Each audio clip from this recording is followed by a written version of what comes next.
So where do we start? Well, I don't know if you've heard, Wooly.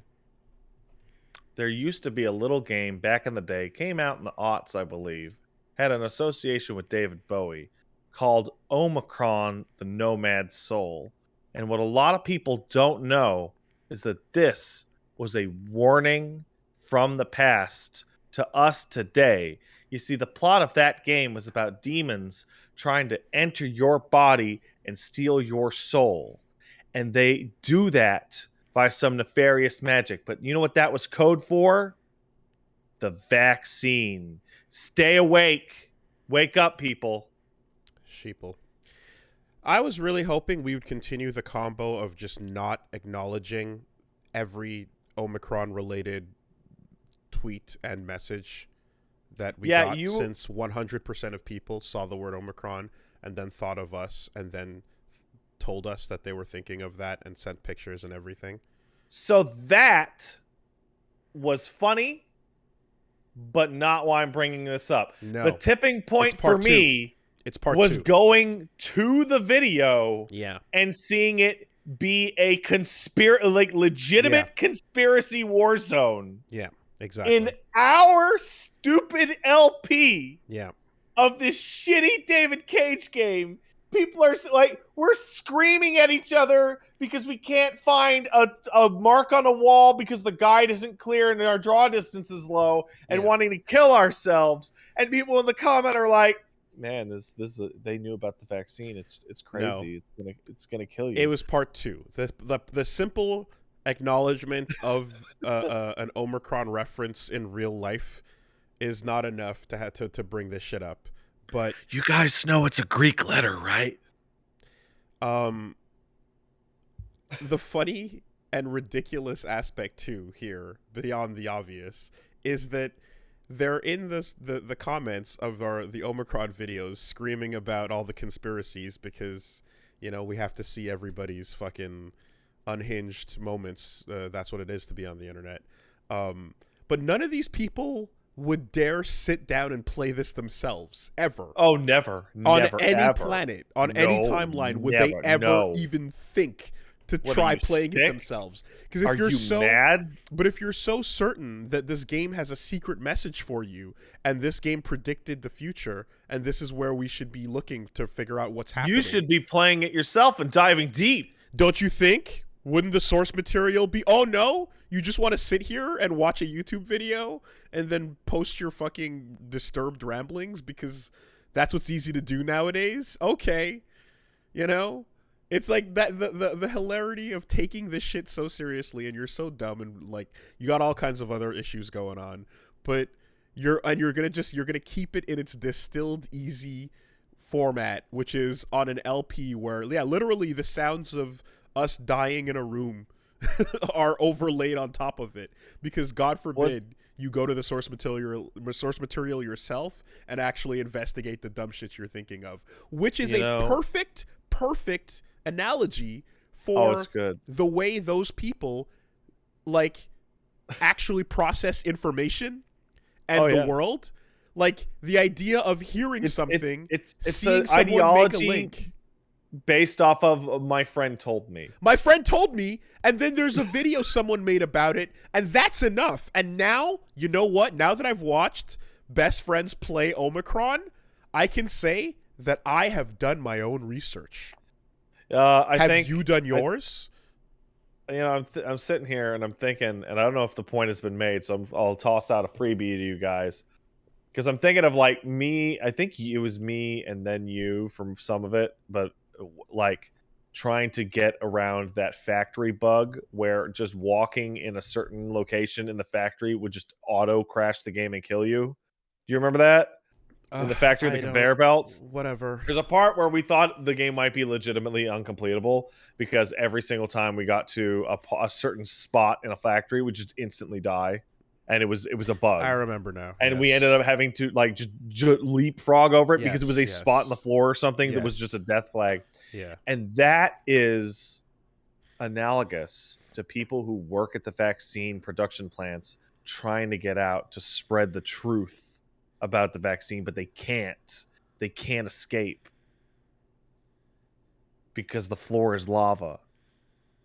So what we need to do, sheeple, is find a way to jump into other bodies so that we may cuck the vaccinated by sleeping with their wives. And yes, that the Okay. true So took a weird turn there. Fauci wants to switch bodies with me so that he can cuck me. And I won't stand for it. I'm not gonna let him, god damn it. Oh, Never. man. Oh, everything's great. Don't worry about it. Don't worry about it. The Don't worry Koopy about sandwich is the sandwich of the Purebloods. Well, you know, have you seen the actual part of the Koopy sandwich that's like the cult thing? No. No. Do you know how we know that Omikron is about the vaccine and not something else? How? Because the Koopy sandwich is found as the only food item in your house in the Omicron, right? And it's a sandwich that's shaped like a little house, and it's Koopy because you're going to be cooped up in your house. Okay. Because that's how they control you. Gotcha. So they can take your body with the vaccine. Damn. Who knew? I could do this all day. I used to be so into crazy conspiracy shit. And once you get out, you just realize, yo, I could just do this for hours about nothing. Like, if you're on purpose, like, it'd be super easy. Mm-hmm. Oh yeah, no, that's it. So, yeah, I guess that's where do we start then? The nomad soul is the scrolls we need to turn to warn everybody about the freedom flu. Obviously, the freedom flu. That's good. That's just how it goes. Yep. So no, what you were obviously referring to is like, oh, where do we start? So where do we start with Final Fantasy 14 Endwalker? Is there are two components to me wanting to talk about Endwalker today. Component number 2 is me talking about playing it. Component number 1 is talking about me trying to play it, which is, to many people listening to this, of much greater import. So before launch came out for Endwalker, which came out 4 a.m. Friday morning in Eastern Standard Time on the 3rd, I want to say, they put out a statement. Like, I think it was Wednesday. They just straight up, they put out a goddamn press release going, listen, it's gonna be bad. We've tried everything. We've optimized the servers. We've replaced them with the highest end servers we can get, like within the facility, kind of thing. Like, just, optimizing. We improved the everything we could. Tested it. We have all this shit working. We have all this practice. Blah blah blah. But the number one thing, days to make up for it. The number one thing that we wanted to do, which was buy more servers, just more, so people could either transfer or log in on different servers or start new characters on new servers, whatever. Can't, because there's a global semiconductor shortage. And they even described that they attempted to do so for months and were offering like above cost like incentives if they could fill the order. There just isn't enough semiconductor related technology going around. It's just not happening. I see you furrowing your brow, Wooly, so I'm just going to step back one bit forward. Are you familiar with just-in-time manufacturing? No. Just-in-time manufacturing is a manufacturing component that's extremely technique that's very common in the electronics industry. It's called just-in-time because you don't want to be sitting in with warehouses full of stock waiting to sell it to people. Okay. So you gear up your operation and your factories to make exactly the right amount that you think you will need for the future. Okay. And then when Corona shuts down one link in that chain for 2 months, the entire fucking thing just completely falls to pieces. Yes. And there's no way to catch up because you don't have storage, you don't have the production capability. So that's what's happened. Rona has completely screwed up the global semiconductor market, and therefore Final Fantasy 14 cannot get new servers. Well, I mean, shortages are across the board in different like industries, and much more important things than FF14 servers. In one of the Reddit threads that I was reading, the guy's like working in a hospital, and he's like, "We have internet connectivity just going down in parts of the hospital because we can't replace the servers, not the server, the routers. Just can't get a new router, just straight up for the hospital." And it's like the computers that tell each other if people are alive in different rooms. That seems like a detail that you would want. But regardless, so just-in-time manufacturing screwed that up. On top of that, okay, well, that's no big. Shadowbringers had a big launch. That wasn't a problem. Well, they released some, like, not super detailed population metrics, but some independent population metrics came out. Before the launch on Friday, traffic was up 35% from 6 months ago. Across the board. Just 35% more people. That's in response to Asmongold starting the WoW Exodus, basically, we're going to call it. Then the Activision Blizzard nonstop fiasco keeps it running, as well as the fact that I was talking with, I think it was Mr. Fields. We're talking about Riot versus Blizzard and how the news has been received. Riot got in big trouble for their sexual harassment problem and got sued by their state 4 years ago, right? And there's been little to no headway on them. And there haven't been any explosive news stories about Riot in that time. It's just, no, they're bad. They're still being sued. They're still working on it, in air quotes, right? And they're also releasing good stuff. On the other hand, Blizzard, just every fucking 2-3 weeks, there's like another little slap in the face, another little, oh, here's more. Here's another one. Here's a bonus. Literally this week, I don't know if you even have it in your goddamn notes because it's too minor.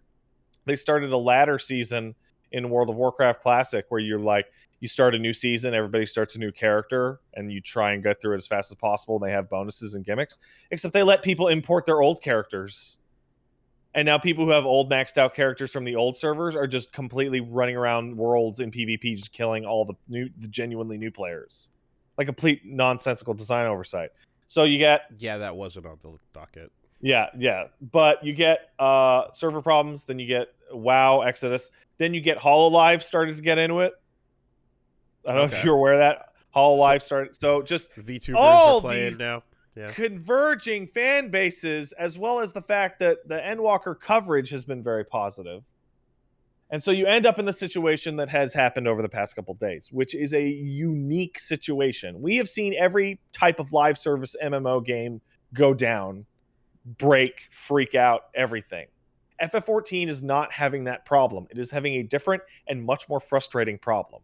If you log in at 9 a.m. to 11 a.m. in the morning, you will log in like that. No problem. It will take you 30 seconds to 5 minutes. Okay. Every 5 minutes after 11 in the morning that you go to log in will add 1/2 hour to your queue.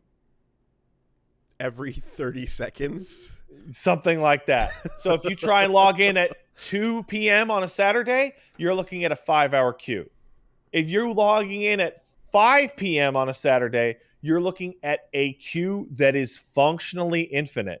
And you're dealing with queues that are so long that the number isn't going down because you're advancing in queue. The number's going down because people are giving up and leaving the queue. Yeah, okay. And then once it hits about 1:30 in the morning, everybody has to go to bed to go to work. Queue evaporates. And you can log in like normal. Jesus. The issue is they are having catastrophic login problems, right? 17,000 people per server simultaneous login. That's the total maximum. If you even try, it crashes you out of the game. It crashes the game, right? On top of that, the login process is sensitive to packet loss. And so say I got in at 3,900 and I've been waiting 2 hours to get in and I hit 680. I'm like, I'll be in 10 minutes, right? Well, if there's just enough little packet wiggle, it'll disconnect me and crash me out of the game, and I have about 2 minutes to reach that login screen before it loses my spot, which to some people with some systems is not possible. Which means if you try and log in at 2 in the afternoon, it could take up to 5 o'clock till you get in. But then if you crash out at 4:30, you will not play today. Oh man. Like period. You will not play today. Jesus Christ. And on top of that, and this is the part that makes my heart hurt for these people, once you're in the game, the servers are completely fine. I have not had one lag spike. I have not had one technical issue that wasn't related to the game's windowed mode. It has been a totally immaculate experience, except for the fact, and for those of you watching the video are noticing that I'm sitting next to a PlayStation 5 controller, which I'm now wiggling.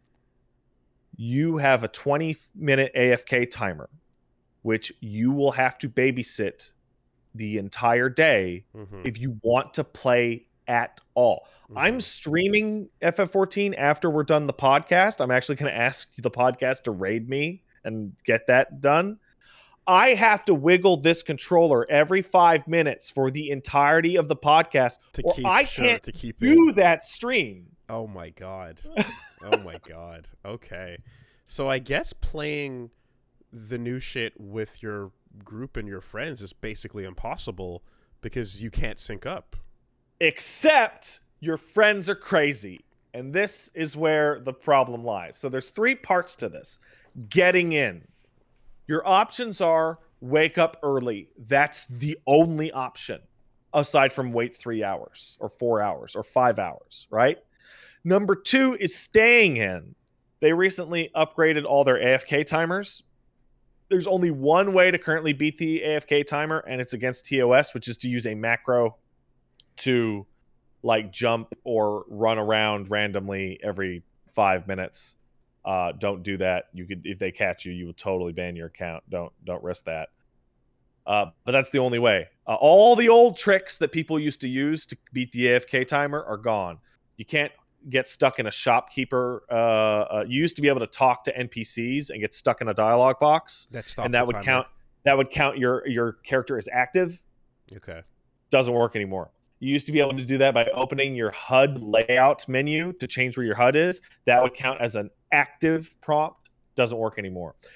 Rubber banding your controller so that you run in circles. Good old does not work anymore. Old Faithful. Yeah. Really? Wow. It seems to be counting different inputs, right? So, once you're in, which includes all of my gang, as soon as you get in, you binge it like you've never binged it before, because the only option you have other than binging it is wait until it's next week. Okay. So the time off from work that people have been taking is not just dedicating to going through this whole thing and spending all the time with it. It's the buffer time for actually getting a crack at it together as well. So today is significantly better because it's Monday. And people are back to their lives. Yes. Except tonight at around 6:30 Eastern will be the first weekday after the start of early access, and the day before the real access is going to be the worst the game has probably ever seen in its life. Because it's going to be, like, unironically maybe 15 million people coming home from work and just hitting it within 10 minutes of each other. I would not be surprised if the whole game went down. I mean, if you, like, knowing that you were starting at a busy time, started a login process at, like, lunchtime, and then kept it in the queue, and then finished at 5 p.m., like, would that not be a reasonable... Is that, like... Totally! If it didn't have a bad habit of crashing you out due to packet loss, and then you have to... So you have to babysit the login queue. Okay. Okay, right? yeah, yeah. It's You have to pay so attention. that's getting in, that's staying in, and then there's not wanting to leave because there's certain times of day in which you go, oh, I have to take a shower. I need to eat. And you go, well, I guess that's it for me. Like whatever time of day you say that is the last time you will play your game that day. So we had a fun situation here where Paige had to stream Guardians down here in this room on the computer setup that fucking 14 was running on. So while I took care of and distracted the dog, I'm like, Paige, can you please while you're streaming your sponsored stream, can you please reach over to the Xbox controller and wiggle it every 10 minutes? So then, and sure enough, the game crashed. And this is where the real nightmare comes in. People, depending on their driver, depending on their video card driver, can have DirectX 11 errors just like any other game. Except this time it might as well delete the game off your computer for a day. Right. So then there's probably a lot of people who are like you, sitting at their desk working from home and have it going on the side, so that the moment they punch out, like you're in. Oh, absolutely. Yeah. Okay. And that's a different problem, right? Because it's one of those things that MMO players are great for the problems with game theory, because MMO game theory is like, well, reasonable actors would do this to maximize their enjoyment, yada, yada, yada, right? Except MMO players are a really great example that they are not reasonable actors, right? If you wanted to do something and the thing said it will take you 4 hours in line and we may kick you out at random, the average person would go, fuck that. I'm going to go watch TV, right? And deal with this when it's not a problem. And some people do that. But enough people go, no, let me in right now, that it chokes it at every step of the process. Half the people I know who have to do anything of note are at work right now, forcing their login to stay so they can play later, which is taking up spot. I'm taking up a spot on my server for the next 4 hours before I actually do my stream. Because if I want to do the stream, I have to keep my spot. I'm willing to go stand in a line once every 5 years or so and wait a long time to get something I really want, usually some form of gadget or console or some such. So there is a reasonableness that I feel I have towards that patience, providing the payoff is worth it. And here's the final piece of the puzzle that makes it extra. Because if it was just a fun thing to do, that would be one thing, right? It's also, hey, Wooly, do you remember the MCU? Yep. Do you remember how exciting it was to watch those movies and have it build these little threads that would go somewhere? And then, oh man, Endgame's coming out. Cool. Now imagine the line you're describing waiting in is a line you would have to wait in every day for 10 days. Yeah. And you're sitting here on day 4, having gotten there so early to jump the line. I'm talking about my own experience. And you're looking at your friends list and seeing the freaks that you know and hang out with in Discord are cruising level 90 already because they're just not going to bed. And knowing that they're cool, right? But there's a percentage of people out there that have seen the credits as of like yesterday. That was my question. That I am now racing against their own idiocy before they spoil me. Usually when I do the podcast, I have the chat up there. I don't today. Yeah. I have my stream set to 1 month follower mode. Okay. And still 2 people got banned over the weekend. Wow. Okay. Jesus. Though I will say legitimately my favorite comment I have ever seen in my Twitch chat happened over the weekend, which was when I'm doing the level 83 trial, which is a storyline boss. Huge, big, important thing. And I look down and see a name I haven't seen in a while. and goes, wow, you can play this game on controller? Cool. And the general response of like, what are you doing here? You need to go. You need to go right now. That's pretty far. That's pretty far in. What does it, like, what is the fastest you can consume all of this new content from one login session? You know, like, just don't log out. But you said like 4 days. How much? It's approximately a regular length Final Fantasy game, so 40 to 70 depending, and people have crushed it already. Now, granted, there are people out there that skip all the cutscenes, which is obviously going to make it a lot faster. But you know, Mom, right? Mm-hmm. Mom's girlfriend just posted on Twitter like an hour ago, like, can't believe how great it is. Wow, it's incredible. I'm looking at the end credits, and one of the artists that I follow messaged me, no spoilers, but I just hit credits, dude. It's incredible. Thanks for getting me into the game. And I'm like, you just hit? That was a message from last night. Okay. What are you doing? What are you doing? Holy shit. So it's all these factors, and I'm lucky. Every time I've gotten in, it's been a totally smooth experience. I happen to wake up at hours because of the dog that I can log in no problem, and I just play all day on stream and then a little bit afterwards. And it breaks my heart because in my chat, I'm looking at people going, I've been sitting here. I'm like at hour 7 of my stream, and people are going, I have been in queue this entire stream. I'm having a great time and the experience is totally smooth. But this is what I mean. Like, it's a unique situation because whenever a live service game or an MMO drops and there's like a disaster, it's always like everything is on fire, right? This is specifically, literally, the bouncer at the door to the cool club is just too strict. I mean, I'm recalling the sound of pressing a button to then try to log into the closed beta and then getting an error message going burp burp.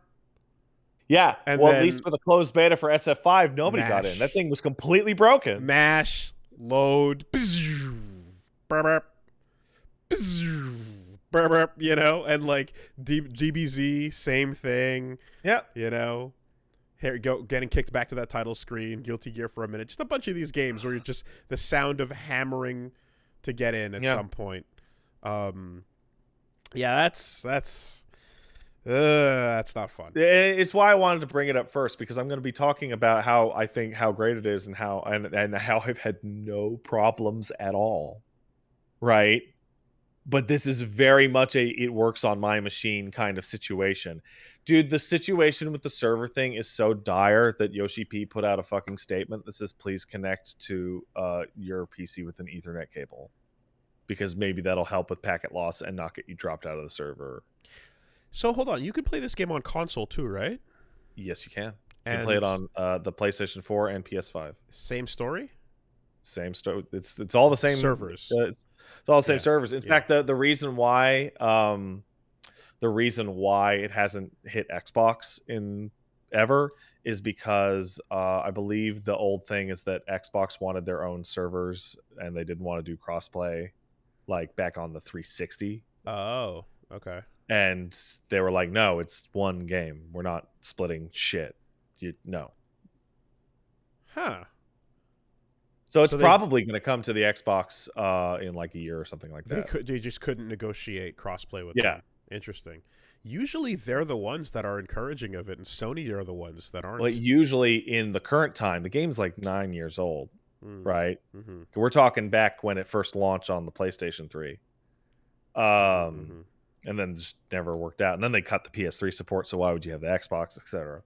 I assume by the next expansion or with the next expansion, it'll also come to the Series X. Because it's an MMO, like splitting it between different platforms is stupid. It makes no fucking sense. And then, but because the basis of this problem is a world situation that is completely outside of their hands.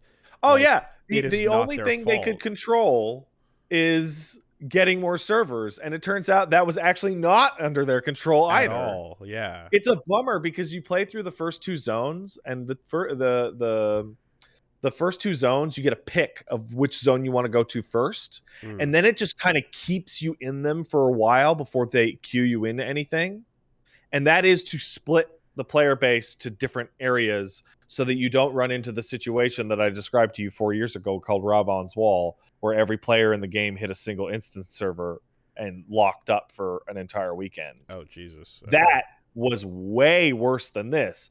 Getting in was not the problem. You literally could not get more than half an hour into the game because every single player in the universe was hitting a single instance server to do a 5-minute battle with like named NPCs. It was a design issue. This is not a design issue. Yeah. They've designed it really well. You look at it and you're like, oh, I can see how this splits here and how the first dungeon is like 10 hours in. So to just really stretch it out, and the story is designed in a way that it keeps you interested, but it doesn't move you around. Like, wow, good job. Doesn't matter because I can't log in. Yeah. And I'm sure it's not, like the one time, like not the one time, but like this is one of the few times where, again, like there's nothing they can do about the situation. It won't stop that. I'm sure they're getting tons of fucking hate messages about it, and angry people are understandably upset, but like this is not a fix that gets implemented like in a couple of weeks or whatever. There's no fix. Yeah, the fix is stop trying to log in is the fix. Or when the world gets better for for them to be able to get the servers. In course of this, the surge will be completely over by this weekend because enough people will be through and go back to their what I would call daily sessions of an hour here, an hour there, right? Instead of because it's a self-fulfilling problem, right? If you could log in no problem, people wouldn't be binging it in 12-hour stretches and keeping their characters in a perpetually logged in state. Right? It's like a crowd trying to escape a fire. If you all just calmly walk out, no problem. Everybody gets through in 2 seconds. But the instant you all scream and run for the door, you jam up and now nobody gets through. Please stop trying to log in unless you really, really, really want to play. That's what it is. There was a point where me and all of my friends were logged in simultaneously. And we're sitting here and we're theory crafting solutions and being like toxic. And we're like, you know what they should have done? If you had a 1.0 subscription, you should just get to the top of the fucking thing. And like that is the on the Titanic as it's going down group of people trying to figure out how can we build a hierarchy to fucking to one up everybody around us. How can I step on these women and children? And I don't even have a 1.0 subscription, but I suggested it because people that played that piece of shit should probably get to the top of the queue.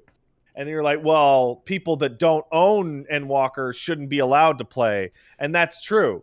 Free trial players will not be able to play FF14 for weeks because they actually do get a lower login priority than paid customers.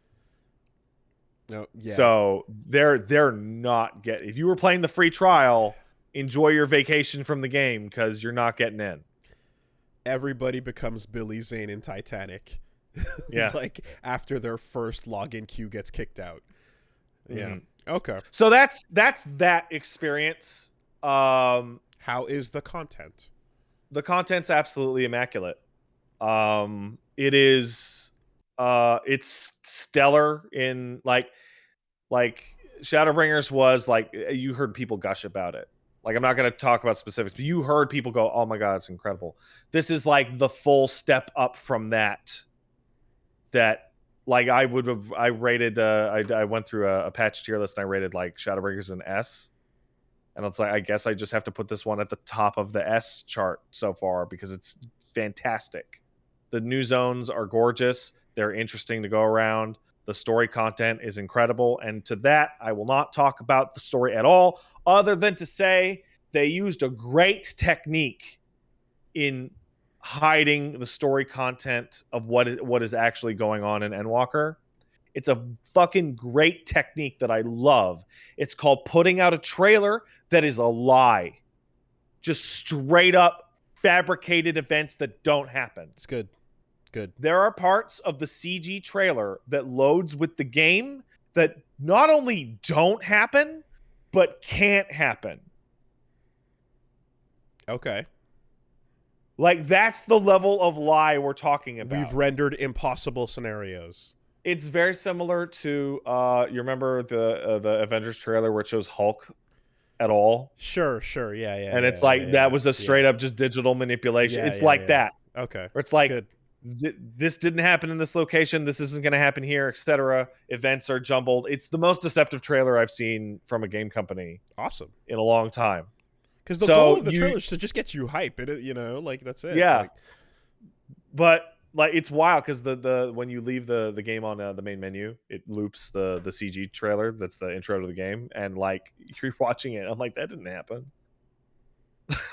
Like, I'm playing it right now. That didn't happen. This is a lie. Dungeons are so far. The dungeons are all great. They're all very interesting. The class changes, barring my personal favorite Dark Knight, which I switched out of, seem to be really happy. Summoners have finally, like, how do I put this? Yeah, you have the background knowledge for this.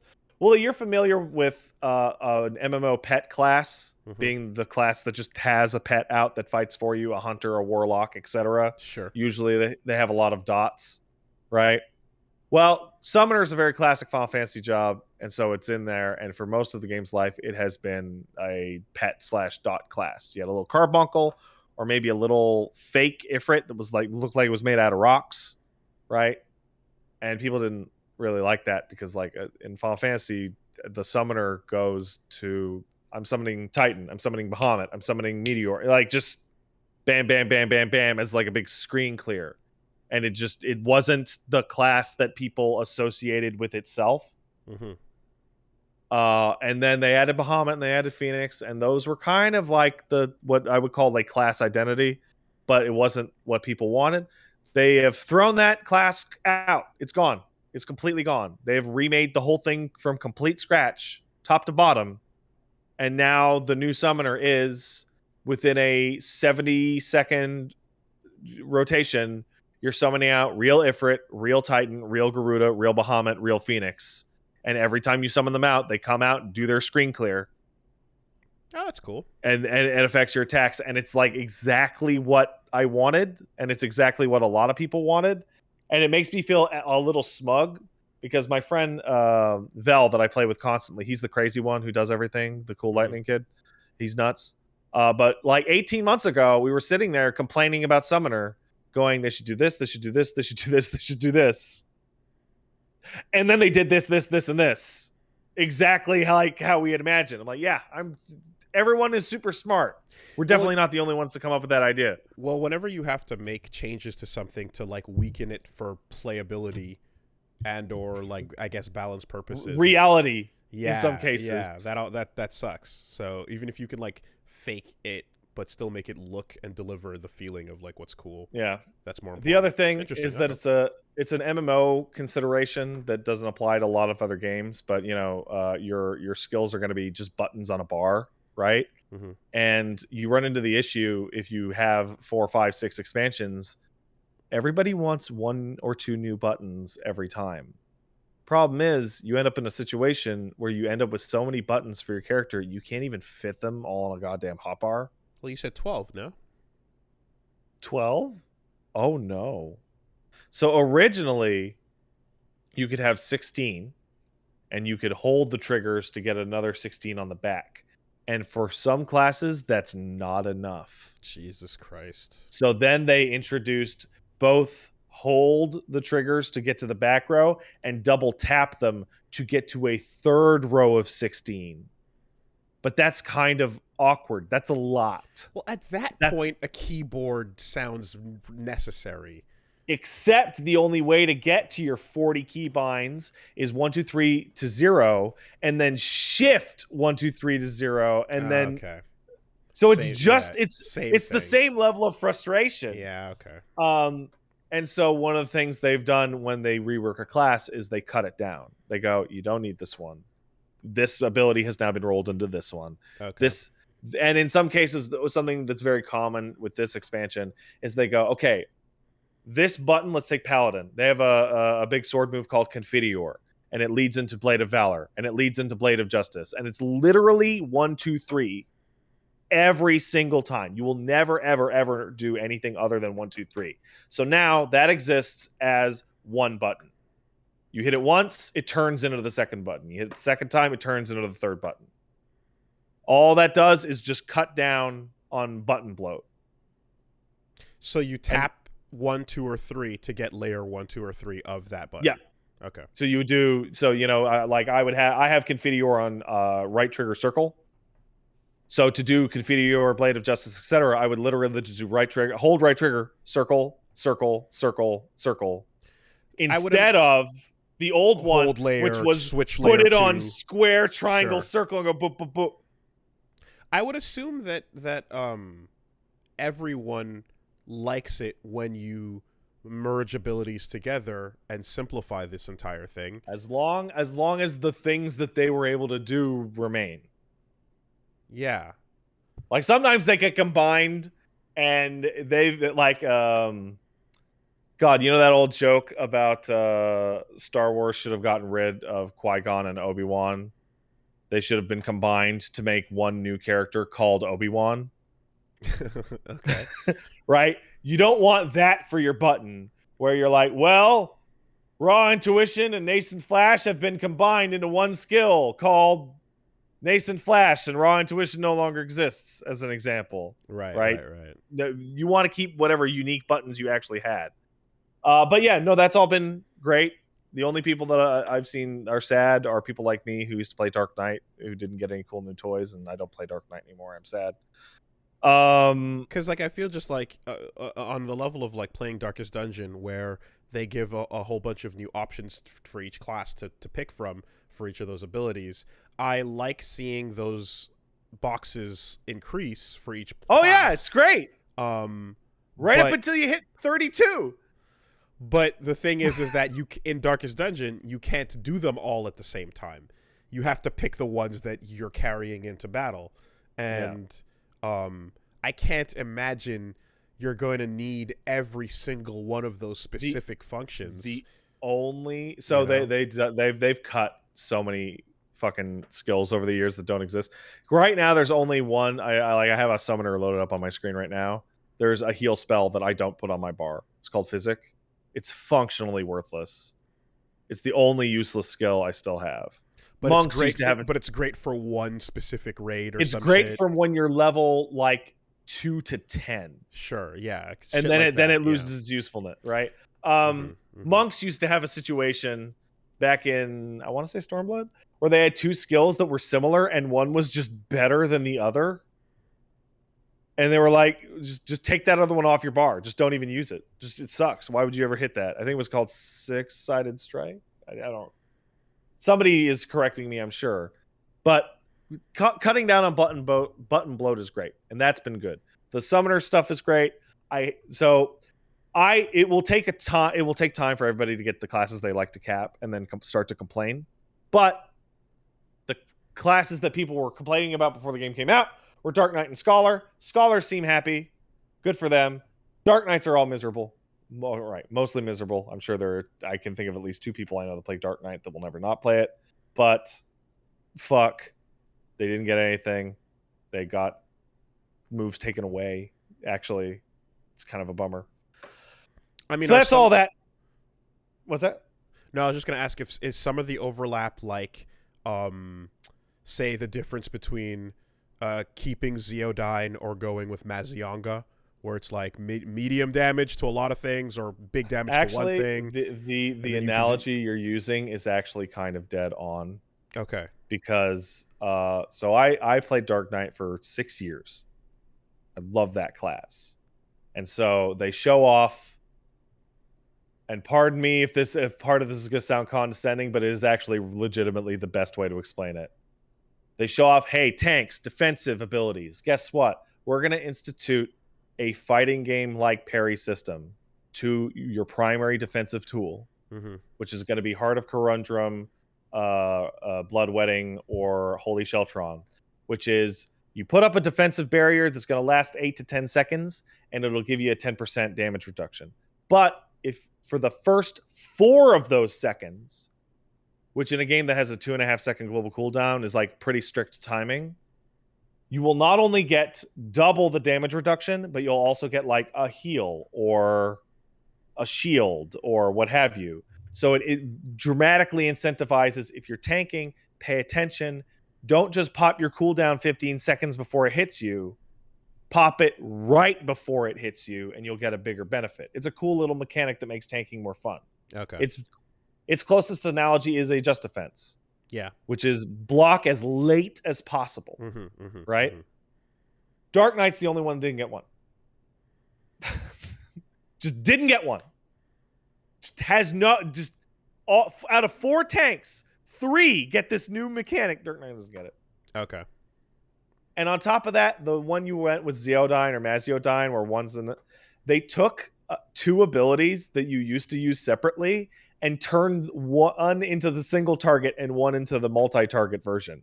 So you'd never use them together. Okay. So if you're fighting a boss, you used to hit Carve and Spit and then Abyssal Drain. Now you'd be stupid to hit Abyssal Drain because they share the cooldown. They're essentially one move. And to replace the button that you took it off, they gave you a similar ability with a new visual. That does other things. And I'm like, I didn't get anything. You just took it away and then gave me a slightly different one that's the same. Okay. That sucks. Anyway, that's my Dark Knight. That's all you're gonna get on Dark Knight. I don't want to go too nuts. The bunny boys are here. I saw. People are turning into male Viera. I saw. I am now a male Viera. I have to say, these bunny men look like sluts. Like there's no way around it. Seems to be the goal. They all just look like whores. Hmm. They're very pretty. They have 2 like dedicated eye options for like how long and defined you want their eyelashes to be. Okay.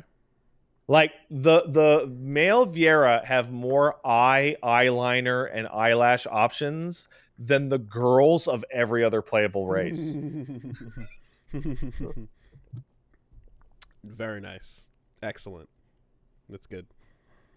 And what's of great import to me, because I hate clipping, they announced like they had a certain like crouch, not a crouch, like a not a hunch, like a slouch in the pre-release stuff. You might have noticed if you saw the video where they run, they're just like tilted a little bit. I didn't. They got rid of that. They now stand up a lot straighter, because turns out when they did that original body position, tons of their own gear would clip into their own bodies. Like armor on their chest would clip into itself on the chest, which would look like there's clipping, obviously. Like yeah, every game people there's don't characters care with about tails clipping. in this game. Yeah, right? I was gonna say at a certain point with a certain amount of armor and like body size changes, you kind of have to just give up on caring about clipping. I still care, but it's funny to hear that the devs looking at like generic clothing were like, "Oh, this is way too bad. Like, can't do this. This clipping is outrageous." And you can imagine, like, if it's a character's like front torso clipping into its own front torso, yeah. That means every cutscene that has your character in it's gonna look like complete garbage. So that's all great. The system changes they made are great. I just found out right before the start of the podcast, I was able to confirm it again, that the game is going to hold a gun to my head and force me to participate in what's known as the hunt train, which is groups of people running around killing, unique mobs for at least 2 months, because the special mount you get from it is a fucking bulldog. Oh. like straight up a bulldog that you ride around on that has light brown coloring. Yeah. And I'm like, are you serious? Are you for real? The last time I didn't even, it was a Triceratops. The time before that was a tiger. I don't give a shit. I'm not wasting my fucking time for that crap. But now it's a bulldog. It's got a big ugly mouth. I gotta have that. So there's all that. And then there is all I want to say about the story, which is almost nothing other than the fact that it has become so like, and by story I mean like scenario and also like encounter. Mm-hmm. It has become, it's hit the point where it is, people are going, I can't believe I'm doing this in an MMO. I have engaged in like hour-long gameplay sections. Nah, not hour, maybe half-hour-long gameplay sections that were from different genres. Completely. As in, the gameplay becomes You know what? something else? Wooly, I will send it to you in your Discord because you don't care about this. Like a Bayonetta genre switch? It uses the game's existing mechanics, but it puts them into a different context. Okay.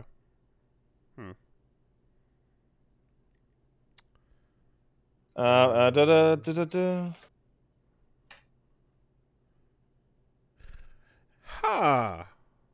Do you see what I mean? That's not the kind of thing you would normally expect to deal with in a massively multiplayer online RPG. Really? Okay.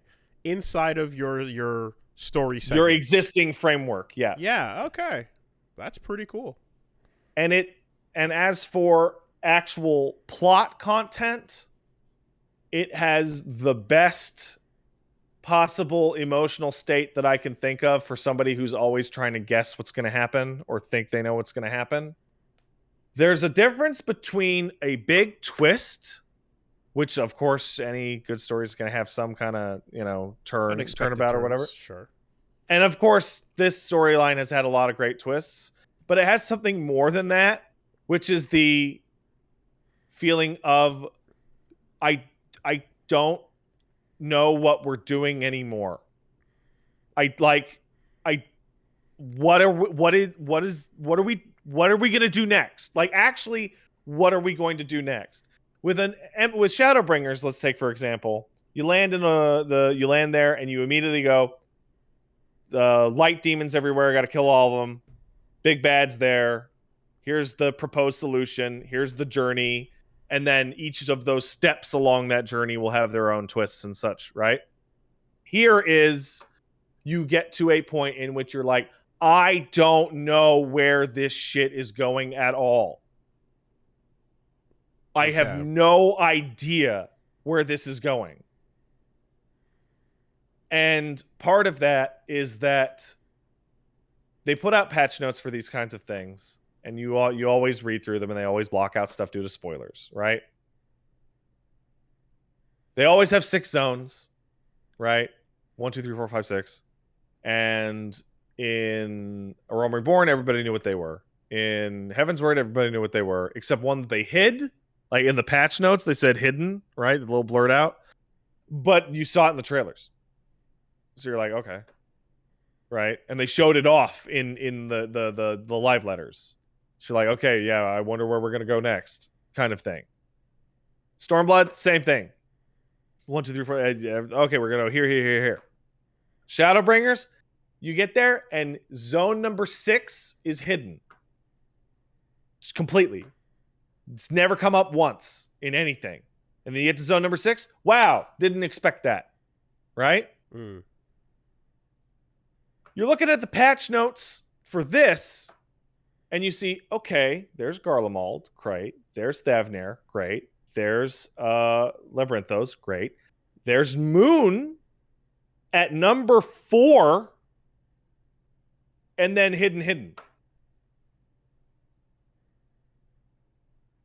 Now, I don't know how much of the coverage of this you've watched, but it's been very Moon-centric. It's been very much Moon's haunted, get to the moon. And then you read your patch notes and go, except there's at least 2 zones worth of shit after that? Okay. Where could it even be? Like, I have the fucking encyclopedia in front of me on this desk, and I don't know what location it could be. You know, that kind of thing. It's just kind of great. Well, I mean, that actually, like, because that reminds me of like a larger question I've been having about this, and I asked it before, and of course it was always too early to tell, and it wasn't certain. But it's like, okay, so this represents the end of a long journey of content, and this is your end game, right? This is your closer to Yeah. the buildup of all these previous expansion packs. Mm-hmm. This in no way signifies like the game itself coming to any kind of stop or close. No, so then a new arc must, in theory, begin upon completion of this event. So the way that it has always worked has been pretty straightforward. In 1.0, you establish enemy faction called the Asians as your primary threat, and that becomes the Asian storyline, right? And that has been the storyline through the whole thing, is dealing with the Asians and the Asians' fucking stupid problems, right? Asians. Yeah. However, that's your overarching big one, right? But you have your miniature ones, right? So in Heaven's Word, it's you're going to Ishgard to deal with dragons. In Stormblood, you're going to Asia to deal with rebellion, etc., right? But that big one is over the top of it at all times. And the way that it works is you get expansion content, 0.0, full game's worth of content, blah, blah, blah. Then you get 0.1, 0.2, 0.3, and 0.3 is the end of that expansion's story. So the final boss of Heaven's Word is in the patch 3.3, not at the end of Heaven's Word. Right? And then in 0.4 and 0.5, what they do is they set up the next expansion. So in Heaven's Word 3.4 and Heaven's Word 3.5, they start rumbling, maybe we're going to go to Asia. And then Stormblood comes out and you go to Asia. Right? In Stormblood 4.3, you deal with that, and then in 4.4 and 4.5, they go, maybe we're going to go to Shadowbringers. And then in 5.0, you go to Shadowbringers, and so on and so forth, right? For this, which is 6, this is all of it. By the end of this one, it will be definitively completely done. And for the next patch, which will be in about 4.5, 5, 6 months, it will be the start of a completely new storyline to literally everything that has happened prior. That could go for a couple years. Probably 10 more. They've said they've got an idea for at least a bunch of expansions from now. Right. So I just, because I don't know how an MMO handles like a transition into like something new, because this is where a sequel for any single player normal game would exist. Yes. Right? A new disc or a new whatever. A new title screen of some sort, you know. What do you, how does it, I have my suspicions that the next expansion will have some kind of engine overhaul and move our characters so far away from our current locations that it will be start over. Okay. That is my assumption. Could it be like a second button to click on when you log in that says go here? That's how Phantasy Star does it. Okay. Like Phantasy Star Online 2 New Genesis literally is a new game that you can import your old character into, but they're going to start the new game at level 1 in the new games level. But that is pure speculation. I don't have anything to base that off of. Because essentially, like, while it's simple enough to assume that like literally just log in and click, I want to play part 2, and then you start over in part 2, but while paying for the same sub, it's like, are people going to be upset at the idea of having to universally start over in a brand new location in a brand new way? I think people would be fine with it. Okay. So yeah, you just have like the load game up part 2. All right. The game really, really badly needs a new client. They're still working off the tech that 1.0 was built with. Like it has problems. Like I could see a 7.0 like version of this game being like, take on the new story in Unreal Engine. And now we don't have to worry about the size of your glamour chest crashing the interface. Well, that's going to need more than the same couple of months for the next expansion. That requires an overhaul. No, expansions are years out. Right. And it depends. And what it actually depends on is not time. What it depends on is how much money Square Enix is willing to give the 14 team to hire new technical staff to port over everything into a new fucking client. Right. Okay. Who knows? Yeah. Yo, how cool would it be if you could, like, if you're playing a game like that and then, like, the sequel story setup is literally like a time jump, and then it's like make a new character that's like the kid of your old one. I want to point out that you're like halfway there with the game we're already talking about because right. 1.0 to 2.0 is a time jump. Okay. All right. Of like a year or so. That'd be a fun way to, you know. Your kid? Yeah. That would, okay, let me tell you. If the storyline for this game in the next year starts to actually solidify some kind of romance system, you may be onto something. Okay? That would be cool. That'd be cool. I don't think it'd be the case. So yeah, Endwalker's great if you can play it. It's absolutely stellar, fantastic, slam dunk. You know when you're excited for something and that pit in your stomach starts to go, but what if they fuck it up though? What if they horribly botch it? What if it's haven't felt Peace that Walker? in a while, but maybe. Yeah. Yeah. And then you start playing this for a couple hours and you're like, oh no, they're not botching this one. The last thing that I want to point out is that one of the things I said, I took a little break last week before playing Endwalker, and I said, hey guys, do your job quests. I had a suspicion that the people you hang out with on your job quests were going to show up more in the story. And sure enough, people from your job quests are just everywhere in cutscenes, whether talking to you or in the background. Just like, it has that end game kind of thing, but it's a little calmer, where normally, hey, we're gonna have a big battle, right? Whatever, in anything. 9/10 of the people that you see are gonna be generic soldier man A through C, right?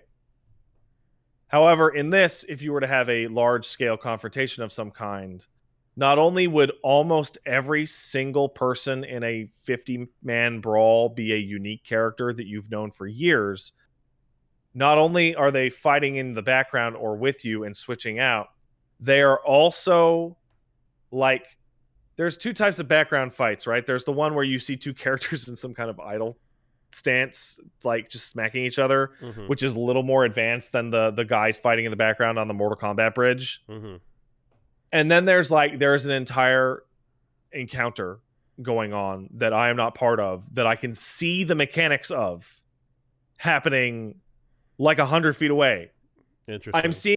I'm seeing this person that I hung out with 4 years ago, and by person I mean character, having to deal with stack markers and spread markers and Ockmorn bullshit of total no use to me. This whole thing is being elaborated in the distance just to make the thing feel more real. If you pay attention to it, you can see what they're doing. Yeah.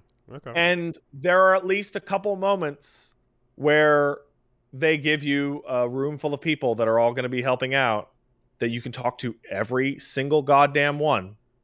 And they have finally done it. I'm standing in a room as a warrior. That's the class that I'm playing. Sorry, the job that I'm playing. I am head to toe in tanking gear. And the white mage trainer comes up to me and goes, fucking sick. It'll be awesome having a good white mage along with us too. Because I also have white mage at cap. Oh, okay. Right? And just constantly, hey, did you do the Evilise quest line? Here's a detail that is being accommodated for because you did the Evilise quest line. Are you a Dragoon? Payoff. You will now get to hang out with the Dragoon member of your party and talk about being Dragoons. Even if you're not playing as a Dragoon right now. Right, okay. So people like me who did everything. You get to see everything. It's just constant. Yeah. Okay. It's like every couple cutscenes, down to the fact that when I was filing in papers on an immigration form, I was able to put artisan because I have my crafters maxed out. Cool. Something that has nothing to do with the battle side of the game. That's good payoff. Yeah, I'm not going to have anything else to say after this other than next week I'm going to go like, yep, still good. Great story, best Final Fantasy, or some shit like that. Right. Or the servers burned down and we lost all our characters, so now this is the worst game of all time. Well, if you hit the credits, you're fine. Just wait for the new. No. Wait for the new. That could be it never. That's my speculation, Wooly. That's not a real thing. Just get the image of the end of 1.0 where like that old guy is just roasting away into the white. Yeah. And now it's all your characters and your data roasting into the white. And it's a start over.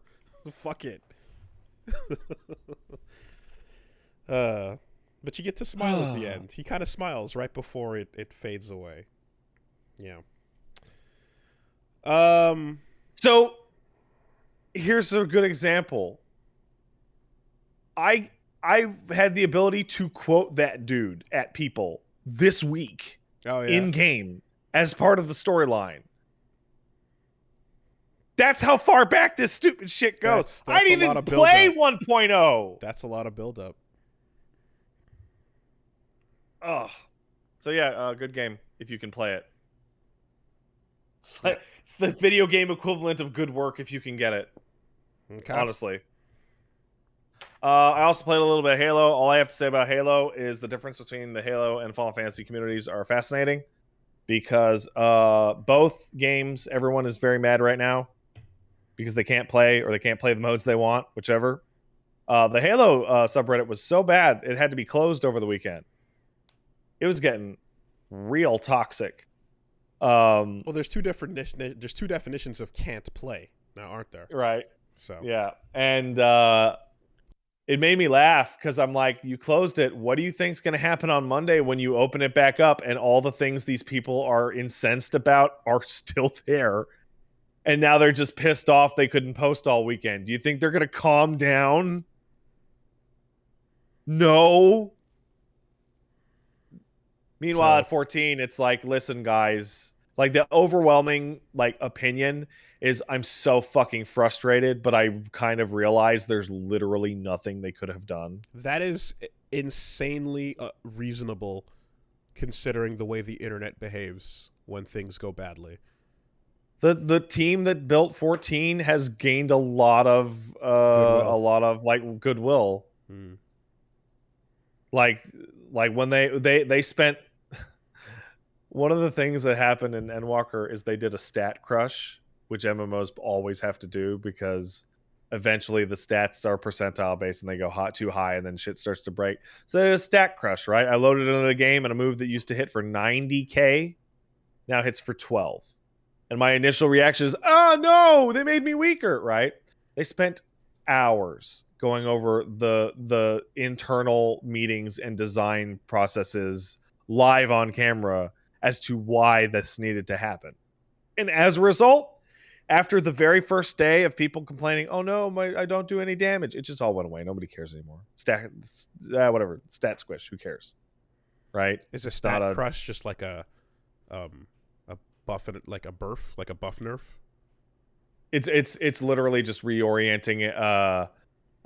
Instead of doing 1,000 damage, you do 100, but the enemy also has less health, like 90% less health. Okay, right. It's literally just moving down the numbers because they were running content that had percentile based shit that the numbers were hitting like damage caps and like breaking things, and they're like, okay, no, we cannot do an expansion where the numbers go even higher. Okay, everything's gonna fucking fall apart. Yeah.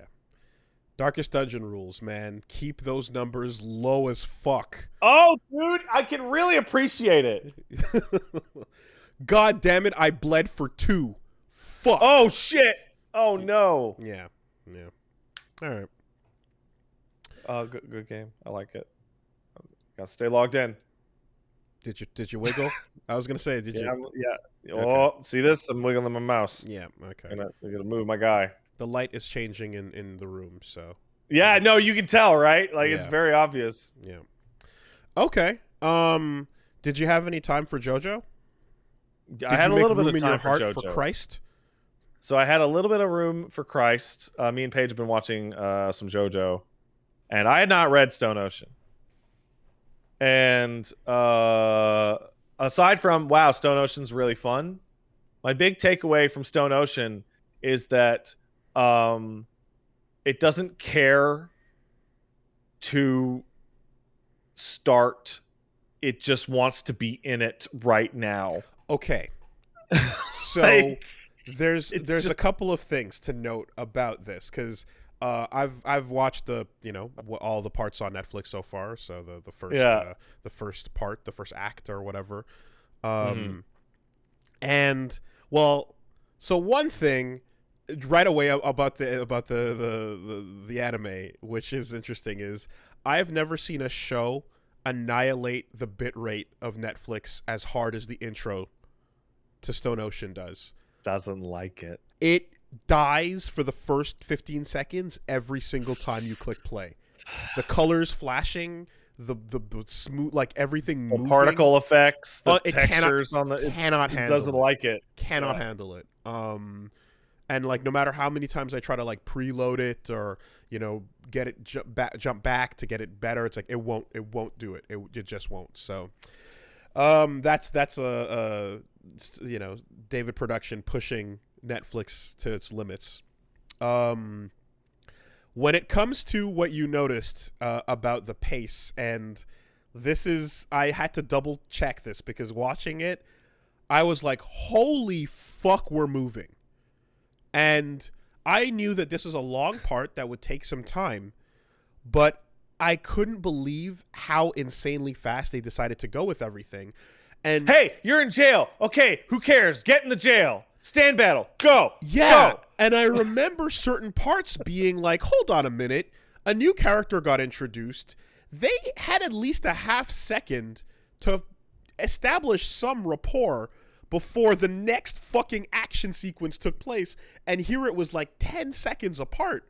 So we hit a part where there's one of the encounters that involves a game of catch, and I went back and I was just going through the manga because I was remembering things that I'm like, they're not cutting. It didn't feel like they were cutting content. It just felt like it was moving quickly. And when I went back to read it, well, one, the pace of reading something slows down, obviously, right? It's whatever you want it to be. But two, they totally did cut out some lines, There was some stuff that like they didn't like. So there's little parts where like some prison guard is talking shit, and he talks shit for a couple extra panels, and it adds a little bit of like I guess I don't know, like starch, a little bit of rice to the plate. You know what I mean? A little and what we're left with when you kind of take some of that away is just like, well, we're getting to the meat and it's nonstop meat, but god damn, it doesn't take a break for a second. You don't get a chance to breathe. It's so condensed. And when we look back and go like, okay, how many chapters do they have to move through? What is the number of episodes that they're allowed to make? You're like, oh god, I get it. They don't have time to waste, right? They're doing their best. But they're crushing through. Like I did some quick math, and they're crushing through about 6 chapters per episode. Which isn't that high? That's Is insane. It usually 2 to 3? Yes. In some cases, you can do 1 chapter for half an episode, right? Some stand battles are, like 3 chapters or so. Like it's not that big a deal. In this particular instance, I looked back and I saw that like by the time we were on, I think it was episode 6 represented chapter like 33. And I'm like, holy fuck, that explains it. That's why it feels so absolutely fucking breakneck, is because by the time you're halfway through you're on the 6th episode, which is fast watching. You're like, oh, you can just sit there, pop, pop, pop, pop, pop, and that's the equivalent of reading 33 chapters into fucking Stone Ocean. So it's great. This is great. Who needs to read? It's really good, but you definitely don't get some of the like breather time. And in some cases it means that like someone who suddenly is like an ally is now like your fucking blood brother, ride or die, S-Link 1, I will take a mortal blow for you. And it's like, well, we had a little bit more time to like get to know each other before it went that extreme. But here, bim bam boom, what's up? Okay, rolling, and I will jump in front of the bullet. So I think we got to 5, and the thing that stood out very strongly to me was that in Phantom Blood, encounters are measured in years and then days, right? In Battle Tendency, it's days. In Part 3, Stardust Crusaders, it's days. In Part 4, it's days. In Part 5, it's 16-hour chunks. In Part 6, from the first to the second fight, I can't tell if it was more than like 3 hours. And Jolene is getting like slightly injured in every encounter, but by the time we get to the next encounter, which might be the same day, her injuries are now to be ignored. It says. I mean, there's a chapter, or not a chapter, but like there's a point during during these episodes where the action takes place in 20 minutes, right? 20 minutes to do something. There's a time limit. Yeah. And you end up watching that over the course of course, anime time. It slows it the fuck down. But when you're reading those 20 minutes, it was like an entire volume, and maybe 2, so you're gonna just look at like, well, anyway, I don't want to say much about like how much to expect and stuff in terms of like where this is gonna go and but I guess I'm just like, I'm looking at it and I'm thinking, even though they have the ability, because JoJo is fucking, it was the big number 1 Netflix recommendation. It's like, it is here, it's popular, it's huge, it was the number 1 entertainment tab on Twitter when it launched. It has properly arrived in the mainstream, and people are paying attention to it. I guess they just kind of looked at it and went like, guys, we don't ever want to do what we did for Stardust Crusaders again and go 2 full seasons. That was weird. It looks like they just want to keep every part to 1 contained season, and if they can keep it like on the short side, even if the size and the pacing would breathe easier with that length, they're not doing it again. They did it for Part 3, and then they went, yeah, fuck this. From now on, we're crushing it in. I don't mind because the manga's still there. It is. Like, this gives me a good reason to just go ahead and, after I watch the anime, just go watch the manga and have the music and animation in my head. Yeah, you just don't want to miss out on things. And so far, nothing has been missed out on that's like essential or like really, that's like, that makes it inferior in any way. You just have to be okay with breakneck pace. But what I'm worried about is that like there are some slower moments that if they do cut them down, then you're going to miss out on some good characterization. So I hope they don't cut out like some of the good idle conversations and things like that in favor of like getting to the next action sequence, And then, of course, as the conversation always goes, I really hope they don't attempt to do the same condensation for part 7, because it'll get infinitely worse. It'll become unwatchable. If you try to fit, part 7 into 40 episodes or less, it will be unwatchable, I promise. That being said, what's there is great. What's there is awesome. And it's really fun to have such a short sequence where the intro, you get to slowly follow each encounter in that first intro all the way up to the end, and then by the end, you're of the first part, you're understanding every visual. The way the battles played out is really cool. I'm getting a reaction from Punch Mom that I'm really happy with, which is like the 3, 4, and 5 are like 1 and 2. Araki's like, I like Fist of the North Star and vampires and fashion and and music. I like these things. Cool. And then 3, 4, and 5 is like, okay, stand battles. We figured it out. We're doing it, right? Yu-Gi-Oh! We figured out we're doing the card thing. Fuck all the other types of puzzles. We're sticking with the cards now. Right. And then 6, to me, is like where he goes, this isn't anywhere near as bizarre as I promised it would be.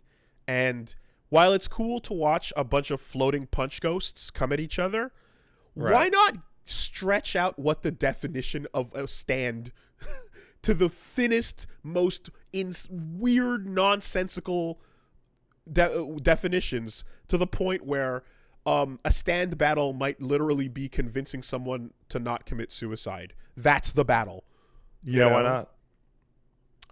I love that, and I love how like they push that to its limit, and they never stop. From this part forward, the definition of what a stand is gets so thin and so weird.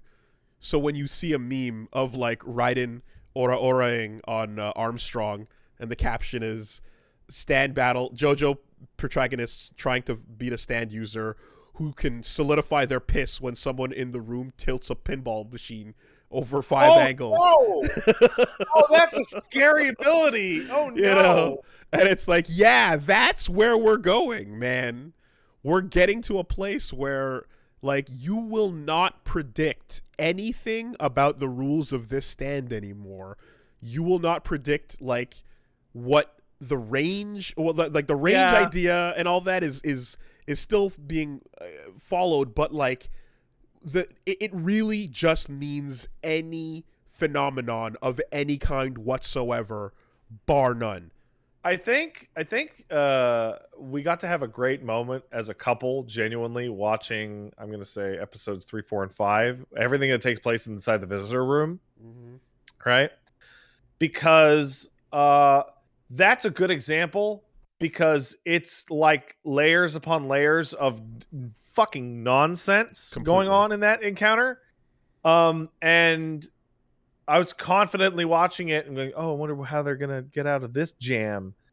And Paige is sitting next to me just like audibly confused. Like not just like confused or you can see it, but like the confused, that noises of confusion are emanating from the woman. And I'm like, yeah, what's wrong? I mean, this. And she's like, I don't know. And then one single line of dialogue makes her confusion very legitimate. And now I'm more confused than she was, because at least she had the decency to be confused. And now, ironically enough, because of her earlier confusion, she's following it more carefully than I am. And now I'm confused. Yeah. No, it has moments that are coming of like your brain early on in will look and just go, you know what? Don't fight it. It's JoJo. Just embrace. And wait until the narrator explains to you what happened. And then you go, no, wait, shut the fuck up. What? No, stop. What? And it's like, hey, no, you thought you let go, but you didn't let go. You know, there's a further letting go that is required.